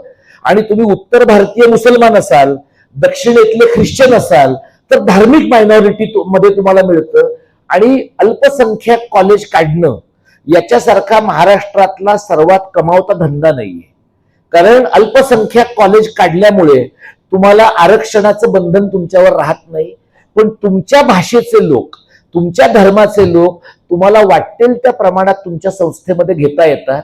आणि तिथं विशेषतः तुम्ही गेल्या 10 वर्षात कॉलेज जर काढलं असेल तर तुम्हाला बहुतांश सगळ्या जागा या संस्थेलाच कॉन्ट्रॅक्च्युअल पातळीवर भरता येतात. सरकारची किमान बंधनं राहतात. या कॉलेजेसमध्ये तुम्ही जाऊन बघा, त्या कॉलेजेसमध्ये आत्ताच नोकरीला घेण्याचा दर 20 ते 25 लाखापर्यंत आहे. महाराष्ट्रामध्ये सहाय्यक प्राध्यापकाच्या नेमणुकीचा दर सध्या 1 कोटी ते 1.5 कोटी आहे. हे सुद्धा तुम्ही बघा, म्हणजे आपण बघत नाही. सहाय्यक प्राध्यापकाचा दर खानदेशात 90 लाख आहे, मराठवाड्यात 1 ते 1.5 कोटीचा आहे. आणि हे तुम्ही हे कपोलकल्पित कथा, अतिशयोक्ती नाही. मला नोकरी पाहिजे असेल आणि समजा अण्णांची संस्था आहे तर तेच मला 1 कोटी रुपयांची व्यवस्था करून देतात, मला काही करावं लागत नाही. त्यांची सोसायटी मला 1 कोटीचं लोन देते आणि माझ्या पगारातनं पुढची 15 वर्ष सोसायटीला हप्ता जातो. अत्यंत सिमलेस अशी करप्शनची व्यवस्था आहे आपल्याकडं. इतकी म्हणजे परफेक्ट करप्शनची व्यवस्था आहे, त्याच्यामध्ये काही घोळ नाही, ग्लिचेस नाहीये टेक्निकल, पण त्याच्यामध्ये काही. तर अशी परिस्थिती आहे. आणि याचे सर्वाधिक लाभार्थी आपल्याकडे उत्तर भारतीय, गुजर मारवाडी आणि उत्तर भारतीय मुसलमान आणि चर्चच्या संस्था, हे सगळे अनेक ठिकाणी आहेत. आता तुम्ही म्हणता ते बरोबर आहे, मराठी लोकांनी पैसे गुंतवले पाहिजेत, पण मराठी लोक पैसे गुंतवतात कशात? सोने चांदीत गुंतवतायत का? आपल्याला माहित नाही. रिअल इस्टेटमध्ये गुंतवतायत का? माहित नाही. पश्चिम महाराष्ट्रामधले लोक साखर कारखान्यात आणि मार्केटिंग फेडरेशन मध्ये गुंतवतायत का? आपल्याला माहिती नाही. का ते त्यांचे पैसे दुसरीकडे कुठेतरी पार्क करतायत? पण हे तुमचं म्हणणं खरं आहे की किमान मुंबई विद्यापीठाच्या 4-5 जिल्ह्यांमध्ये उत्तर भारतीय जेवढी कॉलेजेस मागतायत त्याच्या 1 सुद्धा मराठी लोक कॉलेजेस मागत नाहीये. त्यामुळे आणखी 10 वर्षांनी मराठी लोकांना उत्तर भारतीयांच्या कॉलेजमध्ये नोकऱ्यांची भीक मागण्याची वेळ येणार आहे. पण त्याला आता इलाज नाहीये, आत्ताच तशी परिस्थिती आहे. तुम्ही जे म्हणलात सर तुमची शाळा आहे, त्या शाळेत आपण पुढची बैठक घेऊच या. शेजुळे सर, अण्णा त्याच्याबद्दल जे काही योग्य आहे ते ठरवतील. पण तुम्ही आता बघा, तुम्ही पहिल्या वाक्यात तुमच्या म्हणलात की परिस्थिती खूप वाईट नाहीये. दुसऱ्या वाक्यात तुम्हीच जे सांगितलं 94,000 मुलांची गळती, त्यातून परिस्थिती वाईट आहे हेच सिद्ध होतंय आत्ताच्या घडीला. काय प्रॉब्लेम झालाय? मुलांना मातृभाषा काय येत नाही? कारण मुलांना मातृभाषा येत नाही कारण मातृभाषा म्हणून वापरण्याची मुलांना, त्यांच्या आई बापांना आणि परिसरातल्या लोकांना सवयच राहिली नाहीये. आणि मातृभाषेचं एक महत्वाचं वैशिष्ट्य असं आहे की मातृभाषा हा जगण्याचा भाग आहे. तुम्ही एखाद्या दुसऱ्या विषयात रट्टा मारून काहीतरी लिहू शकता, पण मातृभाषेत तुम्ही विचार करून तुमचं आकलन वाढवूनच लिहिणं अपेक्षित आहे. आत्ताची जी मुलं आहेत ती बहुपर्यायी प्रश्नांपासून अगदी 5-10 वाक्यातल्या 15 वाक्यातल्या उत्तरांपर्यंत सगळीकडे पाठांतर करून लिहितात. त्यामुळे पाठांतर गंडलं, पाठांतराची थोडी पंचायत झाली की त्या मुलांच्या शिकण्यावर पण परिणाम होतोय. आता जे 94,000 मुलांची गळती आहे त्याबद्दल शासनाला आपण पत्र दिलंय की 94,000 मुलांची मातृभाषेमध्ये गळती होणं ही गंभीर बाब आहे. या बाबतीमध्ये शासनानं त्यांच्या पातळीवर एक अभ्यास गट नेमावा आणि 1 महिन्याभरात जर सरकारकडनं ह्याच्याबद्दल आपल्याला उत्तर आलं नाही तर अशा प्रकारचा अभ्यास गट आणि मराठीच्या गुणवाढीसाठी किंवा मराठीच्या एकूण क्षमता वाढीसाठी काही काम करणं हे मराठी अभ्यास केंद्र आपल्या पातळीवरच सुरू करणार.